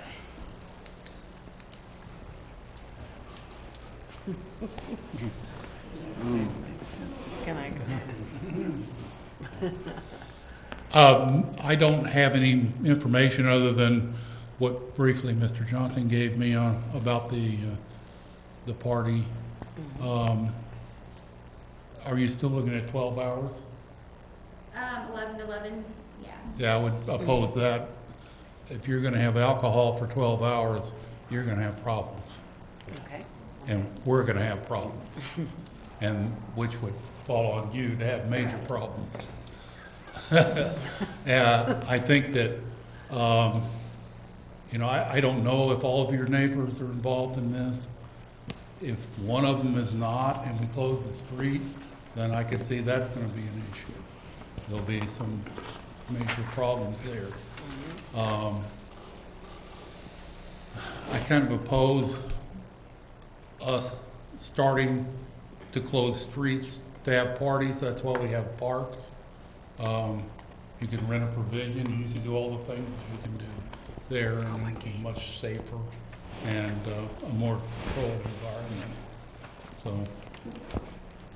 Okay. Okay, thank you, sir. Appreciate your input. Thank you. Okay. Well- Anybody have any questions for Ms. Eisendrath? Yes, I do. You talked about the possibility of alcohol. I mean, they don't have to have alcohol. Well, I mean, were you thinking of providing it or them bring, no, I don't know. No, Okay. if they want to drink, they can, I'm not their parents. Okay. I do have, maybe not for you, but for general questions, the last meeting, we had a long discussion about open containers in front of the theater. Yeah, the wedding. For the wedding reception. I don't know what we've done in the past for this type of thing. but it's just a question I'm raising. I don't have an answer. Okay. My recollection is most folks have done this. Steve has indicated they've gone to the parks. We've closed very few streets for parties, neighborhood block parties. But I'm sure that sometime in the past there's been one. But it's prior to my time being on council. It's been a long time. I mean, we don't have to have alcohol. I mean, that's not why I want to have it. I want to have it so our neighborhood can get together. It takes a village, you know, and kids will be there. I would like for my kids to know their neighbors. I'd like for my neighbors to know all my kids. Me growing up, I was close with all of our neighbors, and it was like a mile circumference also. And we had a lot of childhood friends, you know, that I met that I wouldn't have known if we, you know, didn't ride the bus or whatnot. And some kids don't ride the bus, so they honestly don't know who their neighborhood kids are. I can also shrink down the hours of the time, but like for the parts that I want to block off, there's seriously only 8 houses. If there's a problem with somebody needing to get in, I don't have to have any games or anything set up. They'd be able to get through. I'd make it convenient for them because I like to get along with my neighbors. But barbecue, good food, meet lifelong friends, I don't know. They used to be popular back in the day. Everybody had block parties. If I heard correctly, Chief Myers, and even my concern is the 12-hour span. If Yeah. you're rotating people in and out over that 12 hours, are you really getting to know them? Yeah, I would don't suggest mind- and squeeze. don't I mind would breaking it down. suggest squeezing it down. Yeah. 4 to 10. I don't know, whatever time you want. That's not my decision, but squeezing it down in time-wise. And I can do that. So you want to have a motion they'd like to make? Or? I mean, y'all give me a time limit. I can set it and make it work. I think it's coming up pretty quick. I think we've got a lot of questions about the time frame. I agree with some of the other comments that 12-hour span is way too long. Okay. There also is a big question about, does somebody disagree with or is not involved in it? And if you're going to midnight, then now we're talking about noise ordinances and stuff, and people are going to get upset. I like 4 to 10. So have you talked to everybody on your block and they agree? The part that I'm closing down, I've talked to my side neighbor, and I've talked to one of our police officers' wife, and she's okay. You know, she's awesome about it. They want to pitch in and help, and I have some neighbors that are wanting to donate games and stuff, yard games for the kids, and even adults can play washers and ladder toss and stuff. And I definitely want it to be family oriented. And I like a 4 to 10. That sounds good. Barbecue and. I think we would be a lot more amiable if we knew that everybody on the block agreed to it. Well, could you just do in front of 2 or 3 houses instead of the whole block? And so Yeah, if even- someone didn't want to participate, they Yeah. could go that way. I can definitely just Do like a block. block it off our like 6 Do- houses. yeah. And 2 of those were police officers. Yeah, that'd be a little, The idea is great, and I'll tell you, I we think so, did it too. in our neighborhood, and it was great. yeah, she does. Yeah. She's got a good I idea. mean, I have, Of course, we didn't have open containers. I have Greg Newsom, he's for it, he's my neighbor, you know, and I think at this point, I we're probably concerned would about closing the suggest street. no alcohol, yeah. but, you know, if you don't have much control over that, I understand that. So if someone does it, then they're just doing it on their own. But for you to promote it, I think probably wouldn't be a right thing to do. But Yeah. the 4 to 10 thing suits me, I think, and I just wouldn't promote alcohol. Yeah, definitely. Yeah. I have flyers Yeah. I'm writing up to pass out to all the I'd, houses, so. I'd probably just leave that out. And Yeah. if they do, they do. and I'm still concerned about closing the street. And it brings different things to it. I mean, yeah, anybody can sit on their front lawn and drink a beer, but if you close the street, then they're going to sit on the street and drink a beer. Right. And even without the alcohol, you know, I think at this point, we don't have agreement from everybody in that block between Allen and Washington. We don't know that that's true at this point. And so I don't know if, I couldn't vote to approve to block off the street without that approval of all of those residents on that street. What you might do is you might get a petition, get them all to sign it and bring it back to us. Just a thought. Okay. We've still got a couple of meetings between now and then. So, And it'll give you a chance to talk to Chief Meyer and get some suggestions and some advice from him. Okay. Yeah, I'll be giving it to you. And, so does anyone else need anything beside the consent of the rest of the neighbors? Okay. No. I just firm up with time and consent of all the neighbors. What's the alcohol policy? That's kind of mine. 3 big questions. It's a great idea. I understand that I did the same thing we used to do it in Cleveland about Yeah, well, yeah, but 5 years ago. Nice you're having have an to issue. kind of, We've had kind of a sidebar conversation. I guess I would like, I could make a motion to allow you that after conversations with Chief Meyer, that we extend our approval to the mayor, that we allow the mayor to make the decision. That way you don't have to come back to a council meeting, you don't have to work on our timeline, you can work on your timeline. That you take your proposal through the chief to the mayor, and I move to allow the mayor to make a decision. So that was a motion? That's my That was you motion. making a motion? Okay. Is to allow the mayor to decide Okay. based on information that she provides to him to the chief. Is there a second to that motion? I'll second it. Very good, thank you. Have a motion and second to Let the mayor make this. do what Mr. Stone says. Can you get that one in writing? I think Leroy's just got out of it tonight. Bill, are you cool with that? Or, He I suggested mean, it. you suggested it? Okay. I'm very cool with that. Okay. Bill suggested it, yeah. I think between Chief Myers and the mayor Yeah. and Danielle I think and the signature she's going to come back from her neighborhood, there's going to be a workable package. Okay. It might be in front of her house and her neighbor's house and just the house. The whole party might be 200 feet long instead of 400 feet long. But don't take this wrong. I can't imagine a 400-foot party anyway. Well, no, I seriously only need probably like 2 houses, really. Yeah. Just- kind of fun.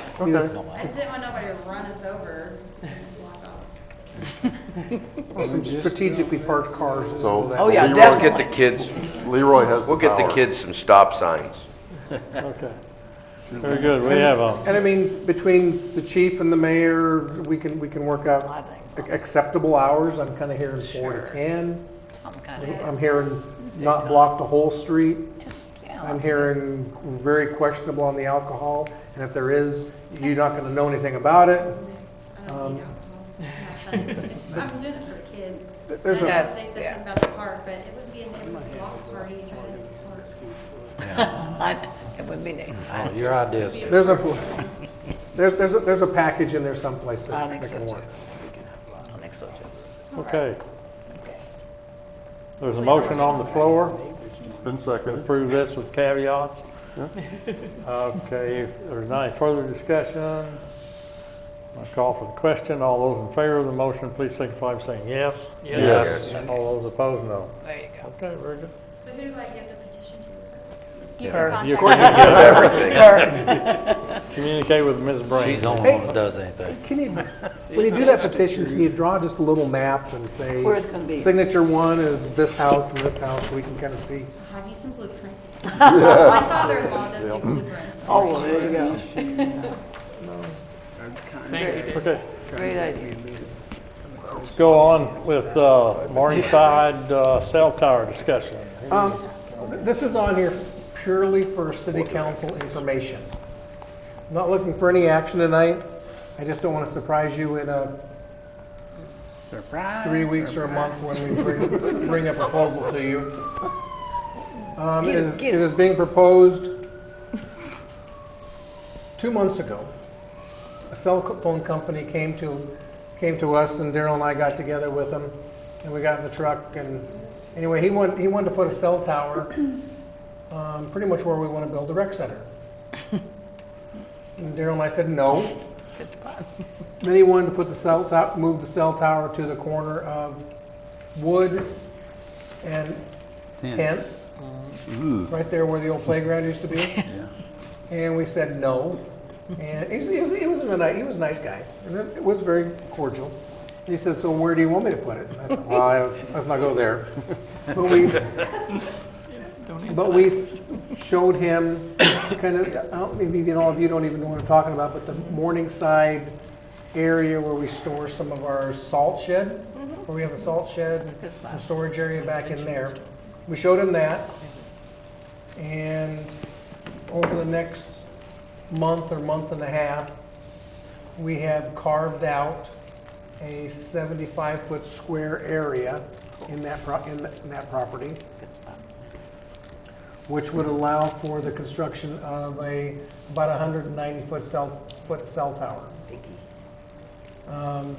The city initially would receive about $1,000 a month rent for that property. I know no one is excited about another cell tower in town. Some probably less than others. But cell towers, pretty much like Jenny quoted me in the newspaper this morning on the mini cells. Cell towers they're not all bad, and I think we as an organization needs to look at.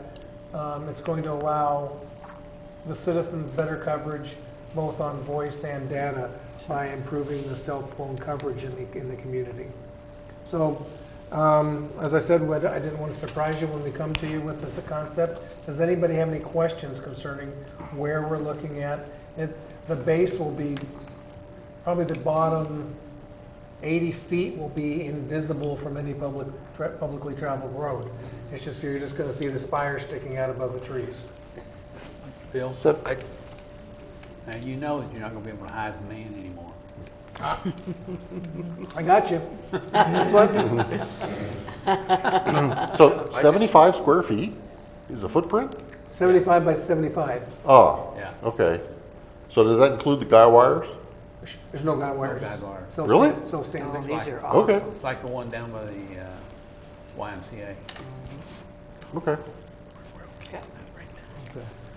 Any other questions? I just found the 1.5 million we need to finish the ball fields. Yeah. Over 10.5 years, we could have it paid for at $1,000 a month. What's that? We can cut that in half if we can get 2,000. At $1,000 a month, 10.5 years, 10 and a half years basically, pays the extra 1.5 for the ball field and the rest. I think you're missing a You're zero missing a there. zero. It's 150 years. To get 1.5 million. 12,000 a year. I might have We're missed talking it. 12,000 a year. Move a decimal. And you work at the nuclear plant? Yeah, well, I look at you and you were there how long? Let's not go there. That's not what. Hey, Mr. Mayor, can we? Okay, so that's more, I just wanted to bring you guys up to speed on the project Daryl and I have been working on. Okay, very good. I have a request for a break. We'll come back at 7:20. Thank you. 8:20.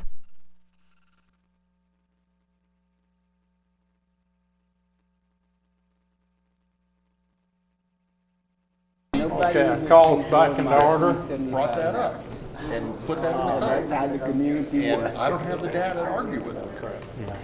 So, It's now time for, if any of the council has a concern they'd like to bring to the good of the order, and it's not already listed on the agenda, it's now time for that. Anyone here on the council that has an item they'd like to bring up? Mr. Lane. I still want to complain about that stoplight down at St. Louis and Business 54. Okay. Takes, Stoplight at Business 54 Yeah. and St. Louis, Right. St. Louis Avenue. Okay. I think that was brought up last time, was yes, it it not? was. It's not got any better. We'll double check, Kyle, see if they've had a chance to look at it. Thank you.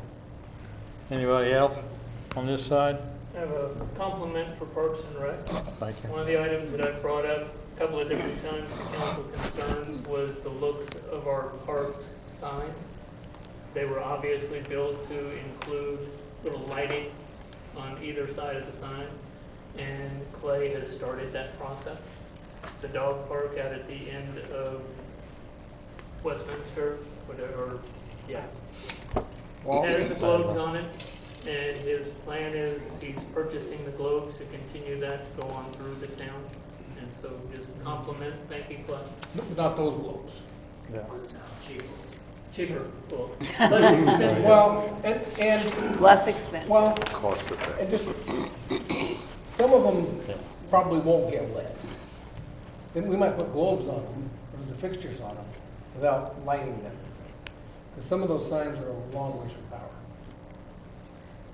Okay, Then that'll be a different conversation. there you go. Okay. I'll leave it with my compliment. Anybody down on this side have anything they'd like to bring up? I have one concern, and on Herring, when you turn off of Business 54 onto Herring, cars parked in the no passing zone. They're on the curves when driveways are perfectly available for cars. I believe that at some point, when that point is, hopefully never, but we're going to have an accident at that right there. When I'm leaving of a morning, the sun's in my eyes, and you can't see what's coming through the S-turn there. We'll send that to Traffic Commission and Thank you. let them take a look at that, see what they can suggest. That's the entrance to Herring, right? That is correct. Okay. Mr. Moore? Last council meeting, I made a motion, and after thinking about it, I think since we talked about sidewalk usage for alcohol or blocking off street, I believe that if the administration could look at the ordinance by stating that if a commercial business takes a group like that, that they should apply and deal with the city and for permits for either closing the sidewalk or the street and ask for it, and not the customer. I think they should bear some of the responsibility of they Okay. doing the business and be responsible for it. I think it would be better in the future. So you're looking for permits for commercial businesses so that they can have or serve alcohol? Yeah, Okay. at the discretion of the city, But instead of we dealing with the individual coming to the council meeting, I think the business should deal with us. And I had a brief discussion with the Brick District president, or the Playhouse president. They were pretty much appreciative of the action the city council took last time, and they had no knowledge that the customer was coming. They also indicated one thing that they have internally discussed is there's that little alleyway on the south side of the theater. They are thinking and talking about that would be a good overflow outdoor area for that type of activity and event. Yes, thank you. So, but the theater was appreciative of the city council's actions and or non-actions at the last council meeting, and thought that what you did was very appropriate. So we will look at that. But I want to throw out that they also are looking at this, at that area as being an alternative. No, I thought that would be nice to have a little rock patio through there, so that's good. Something like that would be, Okay, very good. Anybody else on this side? Anybody else I'm missing? Okay, we'll kind of move on then to resolutions. Okay. Thank you for that input. Resolution number 3314 has to do with an approval of a contract with Rad Baker Construction for the West 4th Street Improvement Project. Councilman Vaughn, would you please present Resolution 3314 for consideration?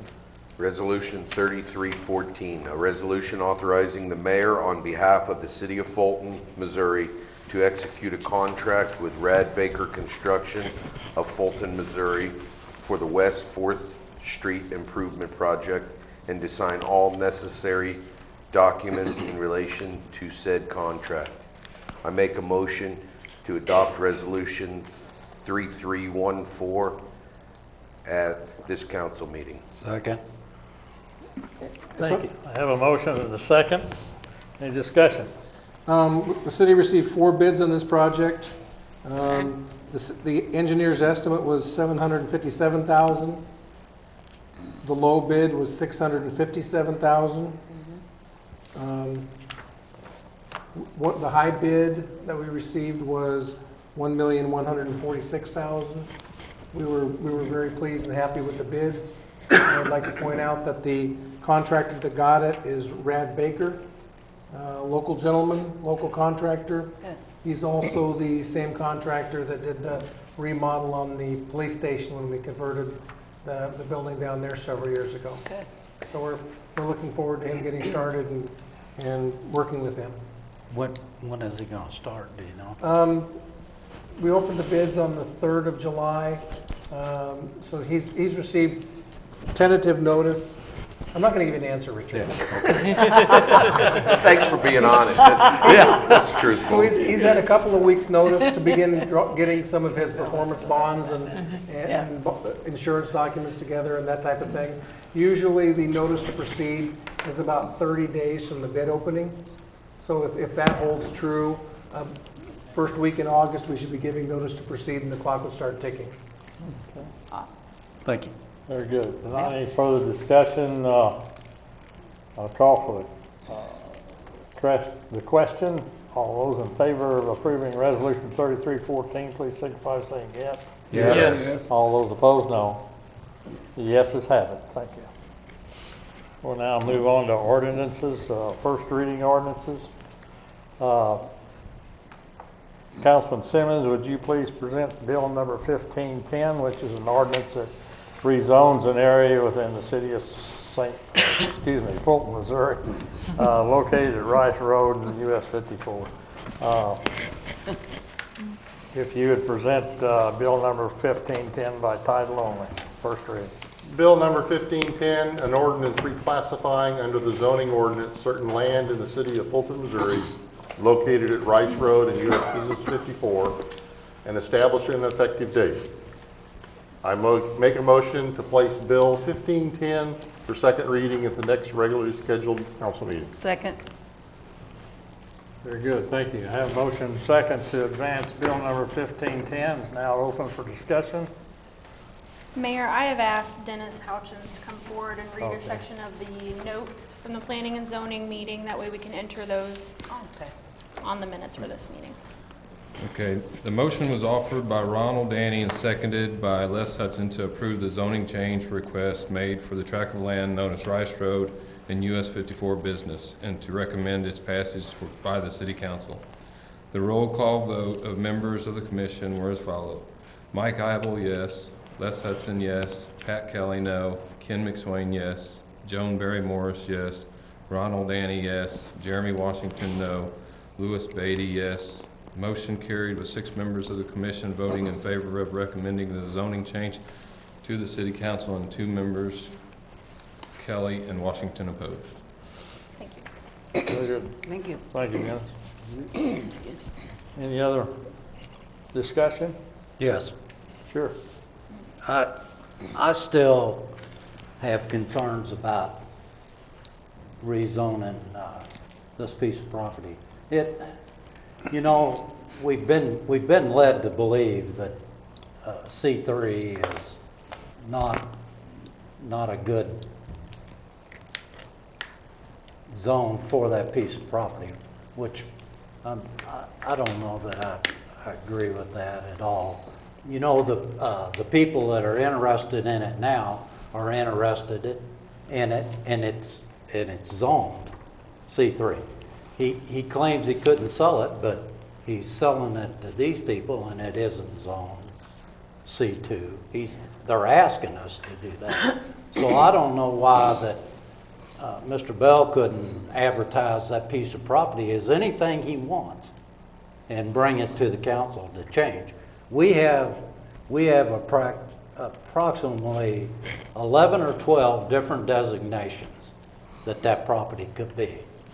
And the next person, and they've omitted that this might not go through. So the next person that comes along might not be interested in this being C2 at all, might want it strictly R1. So we're going to come right back in here and do this all over again.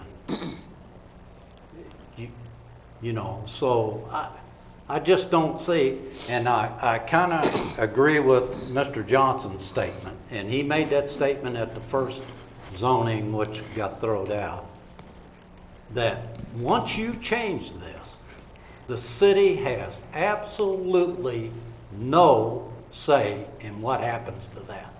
And just because someone says that they're going to do this and save this for this, they haven't been able to sell it, apparently, they claim, for that now. So what makes them think that that's going to work with this group?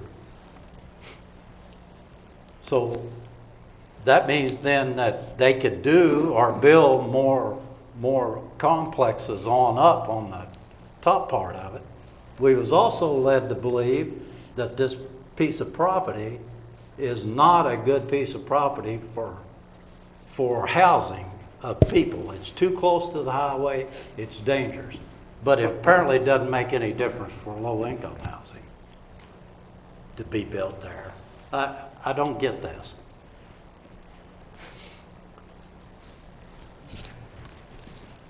Anyone else? Yes. If anybody read the newspaper, and now I'm going to talk a little bit about something else that's coming on the ballot in August 8th, and it's Proposition K, which is the school increasing taxes.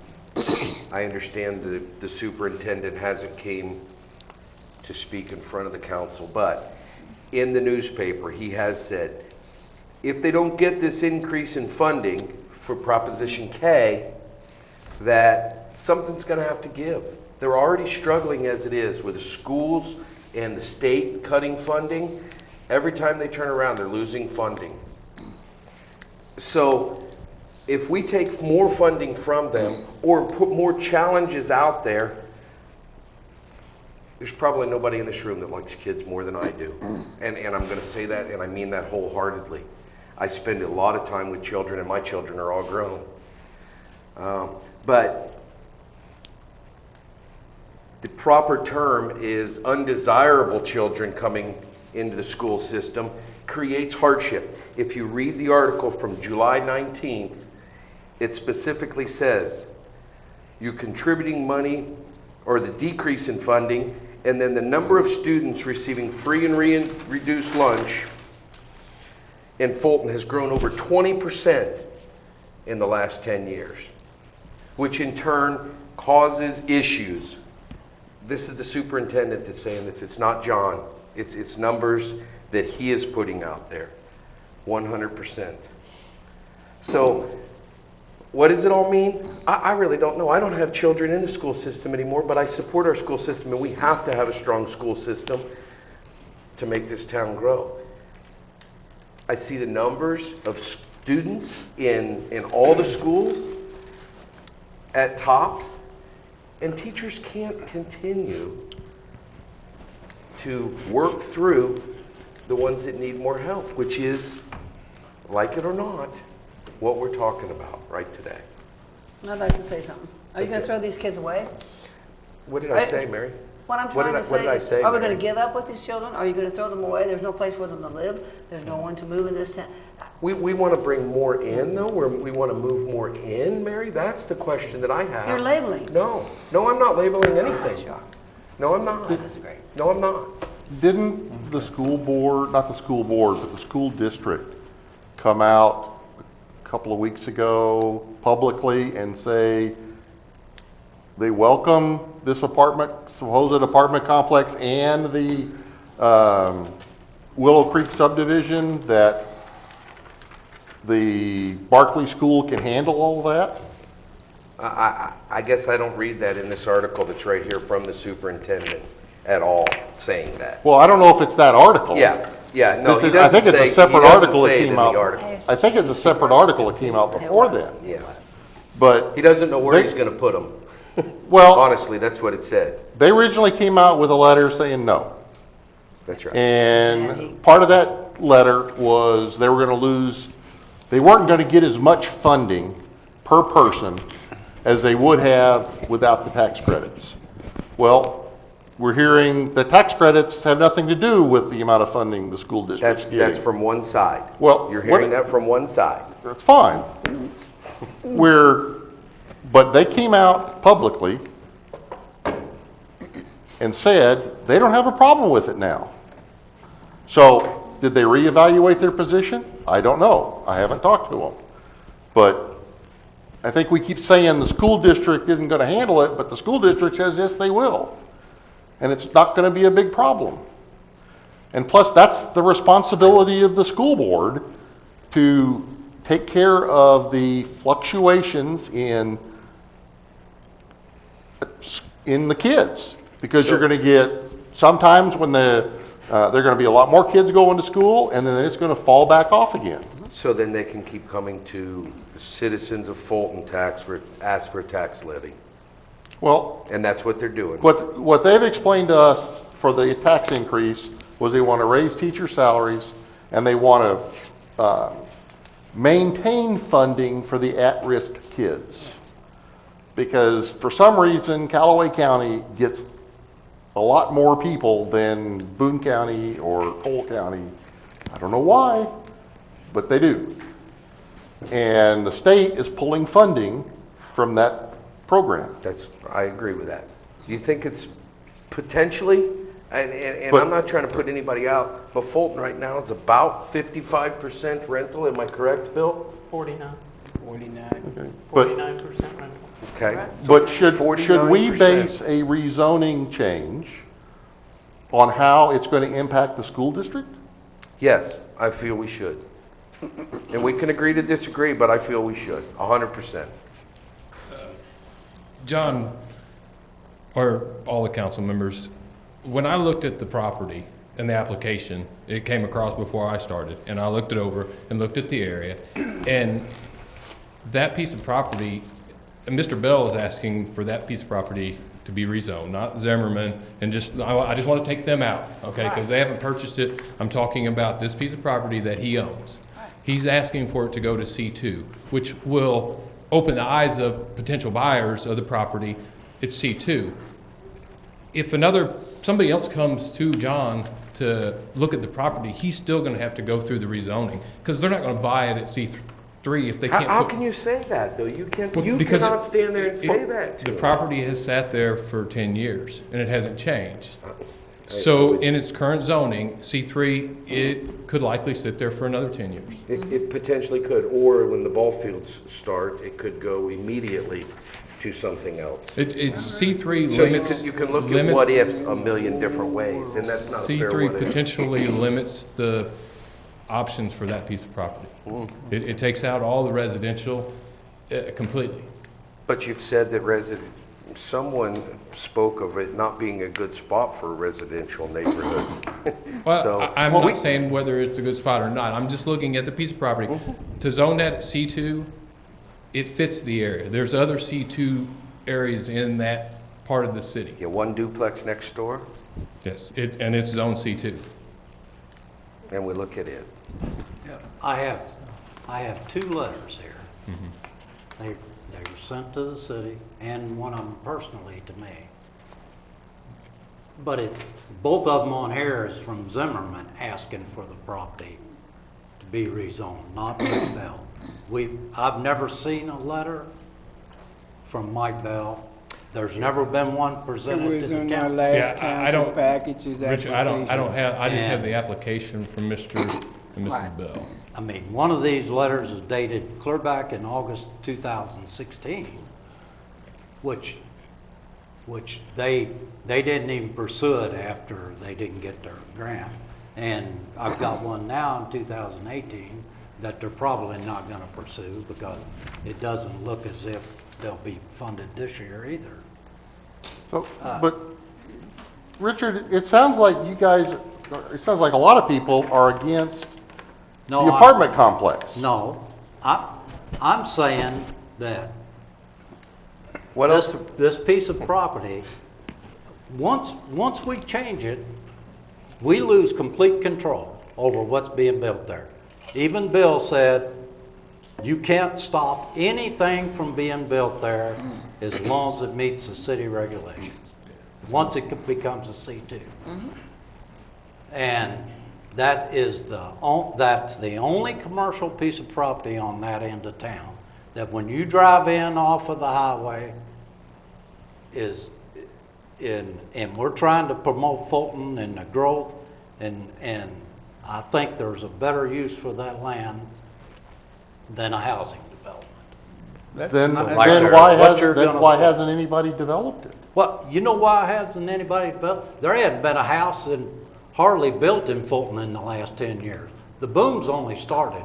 Oh, this no, last out of my year. area, they're building constantly. My whole area's building. No, daily. I'm saying in the last, there was hardly anything being built here. There's nothing commercial been built here. No. So, no, there's been no prospects for it.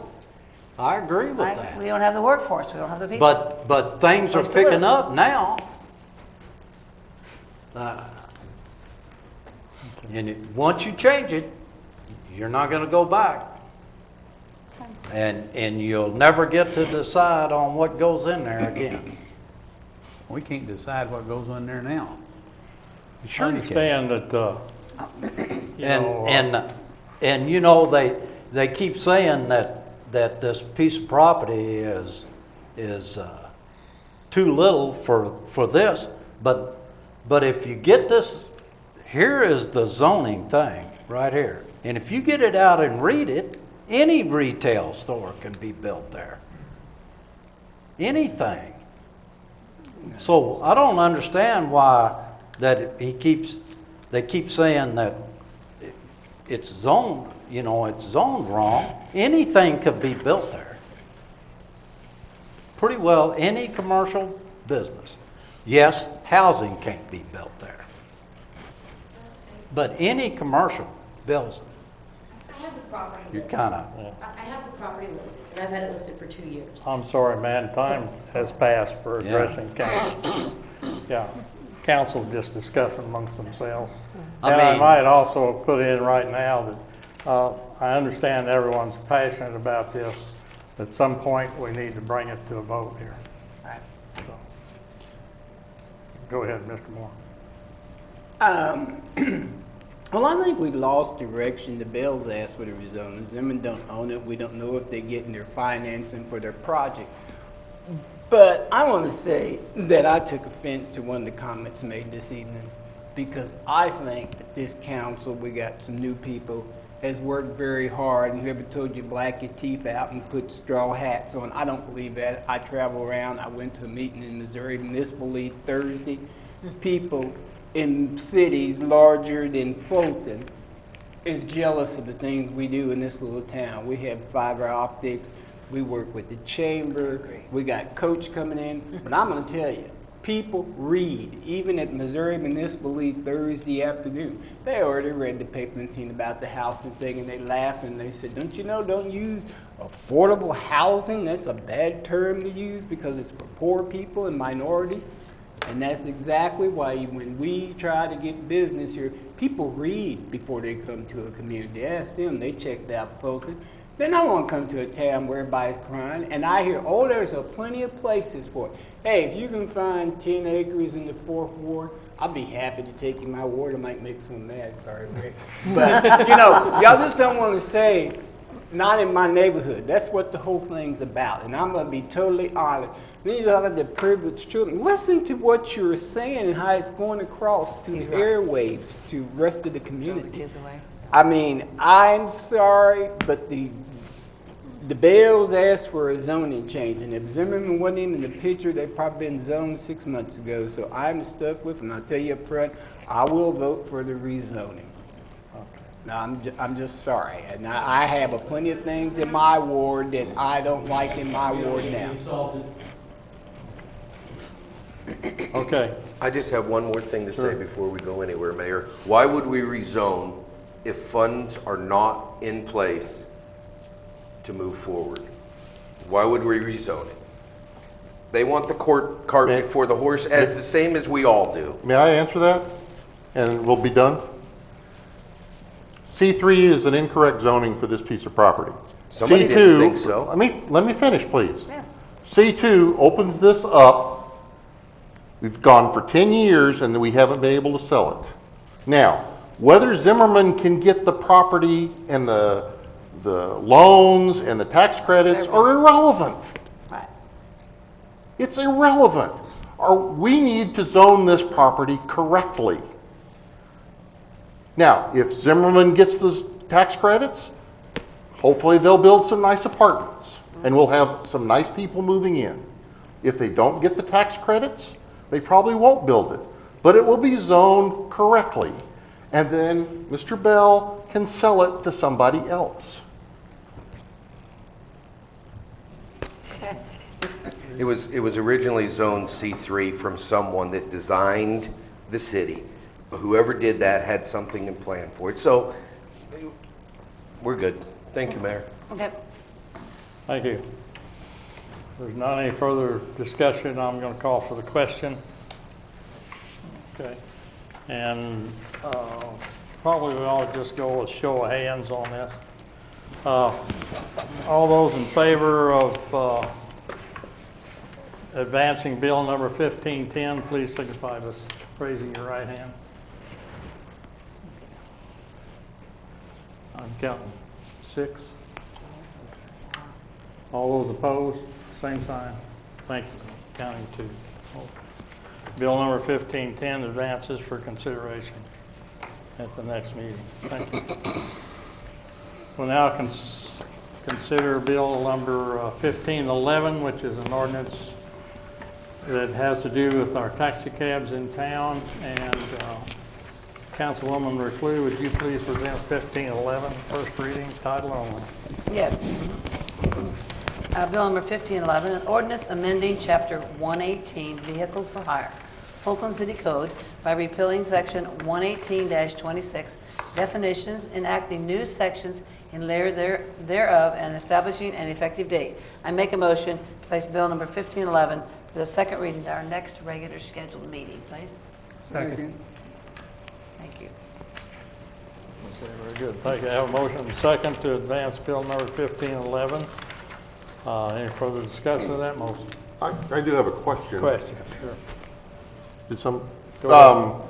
in the ordinance, it talks about a terminus or termini where the taxi cabs can't drop off. Let me see if I can find this It's thing like on this. you're talking about like a fixed route. Like if they're going to do a pickup every day at the corner of 4th and 5th. Like buses. It says you can't do it but on a fixed termini on public streets. Does that mean they can't drop it off or somebody on Bex, or they can't have a taxi stand? They can't have a taxi stand. Yeah, Okay, Unless we grant them permission. like a station. okay. Good way to put it. No Okay. bus stops. That's fine. I just didn't understand Yes. what that was for. Okay. Okay. I would just say this is currently cleaning up some of those issues we've seen. This code that we're looking at was enacted before 1980 in that section that we're looking at here tonight. So we're removing the maximum passengers. Right now it's limited to 5, so if someone had a van, they can't utilize that. And then we're also taking care of that fixed termini, or as Mr. Braun said, it's a bus stop. We're not looking to allow bus stops, but Okay. just kind of some house cleaning on that. Okay. How do I get that? Everyone clear? Okay, hearing no further discussion, I'll call for the question. All those in favor of advancing bill number 1510, second reading, please signify by saying yes. Yes. Yes. All those opposed, no. Thank you. That passes. We'll consider that next meeting. Now move to second reading ordinances. 1509 is an ordinance that authorizes us to provide animal shelter services to the city of Hope Summit enter into that contract. And Councilman Moore, would you please present 1509, second reading, title only? Let me, 1509. We don't have that on our Hey, agenda, no. Mr. Mayor. Yeah, it's on the revised, It was on the it's on the revised. revised. Oh, I thought I pulled up the, thank you. Thank you. Bill number 1509, an ordinance authorizing the mayor on behalf of the city of Fulton, Missouri to execute an agreement with the city of Holt Summit, Missouri for animal shelter service, sign all necessary documents in relation to said agreement, and establish an effective date. I move this for, you want to do this tonight for third reading? Good. By title only. Second. Bill number 15. Oh, hold on just one moment fast there. for you. So we have a motion Do we to have a place second? this, and a second to place this for third reading at tonight's meeting. Okay. Great. Have a motion, second. Any further discussion of the motion? Hearing none, all those in favor of the motion, please signify by saying yes. Yes. Yes. All those Oh, opposed, yes. no. I'm sorry, I was sleeping. Very good. Councilman Moore, would you please present by title only 1509, third reading? Bill number 1509, an ordinance authorizing the mayor on behalf of the city of Fulton, Missouri to execute an agreement with the city of Holt Summit, Missouri for animal shelter service to sign all necessary documents in relation to said agreement, establish an effective date. I move this for final passage at tonight's meeting by Second. title only. Very good. Thank you. Have a motion, second, to advance bill number 1509. Any discussion? Hearing none, all those in favor of the motion, please signify by saying yes. Yes. All those opposed, no. Okay. We've heard bill number 1509 presented 3 times. It's now time for final consideration. Please answer yes or no on the clerk's roll call. Okay, Mr. Shiland. Yes. Mr. Moore. Yes. Ms. Reclue. Yes. Mr. Shiverdecker. Yes. Mr. Simmons. Yes. Mr. Stone. Yes. Mr. Vaughn. Yes. And Mr. Braun. Yes. 8 council members affirmative. Very good. Thank you. We'll now consider third reading ordinances, and bill number 1508 is an ordinance that has to do with updating city code, or amending the International Building Code. Councilman Vaughn, would you please present 1508 for third reading? Bill number 1508, an ordinance amending section 1833 amendments Fulton City Code by incorporating an additional exception to the 2015 Building Code and establish an effective date. I make a motion to place Bill 1508 for final passage at tonight's meeting. Second. Very good. I have a motion and a second to advance bill number 1508 for final consideration. Any further questions or discussion? Hearing none, all those in favor of the motion, please signify by saying yes. Yes. Yes. All those opposed, no. No. Okay, Peggy, better vote, please. show of hands, please, on the nose. Simmons, Vaughn, and Braun. 2. Okay. Very good. You guys are loud. I'll say that. You said no last time. Thank you. I did. Uh, Change my Quit mind. changing, no, I can't do that. All righty. Just like she did the first time. Your announcements are there. I'll let you all look them over. We have a motion for Oh, final passage at tonight's meeting on that bill. Okay, I thought we just did that. Okay, I'm sorry.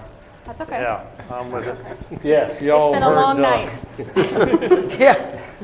y'all have heard bill number 1508 presented 3 times. It's now time for final consideration. Please answer yes or no over roll call. Okay, Mr. Moore. Yes. Ms. Reclue. Yes. Mr. Shiverdecker. Yes. Mr. Simmons. No. Mr. Stone. Yes. Mr. Vaughn. No. Mr. Braun. No. Mr. Shiland. Yes. Okay, we have 5 affirmative votes and 3 opposed. Therefore, it passes. Okay, very Okay. good. Bill number 1508 has passed. Thank you. Announcements, like I say, I'll let you all look those over. If you have any questions, please let us know. I do have a need for a quick executive session. I do not expect any business to be done after that.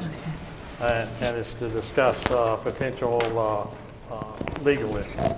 Make a motion, we adjourn to executive session. Second. Are you sure you heard that right? I did this time. That's it. Hold on just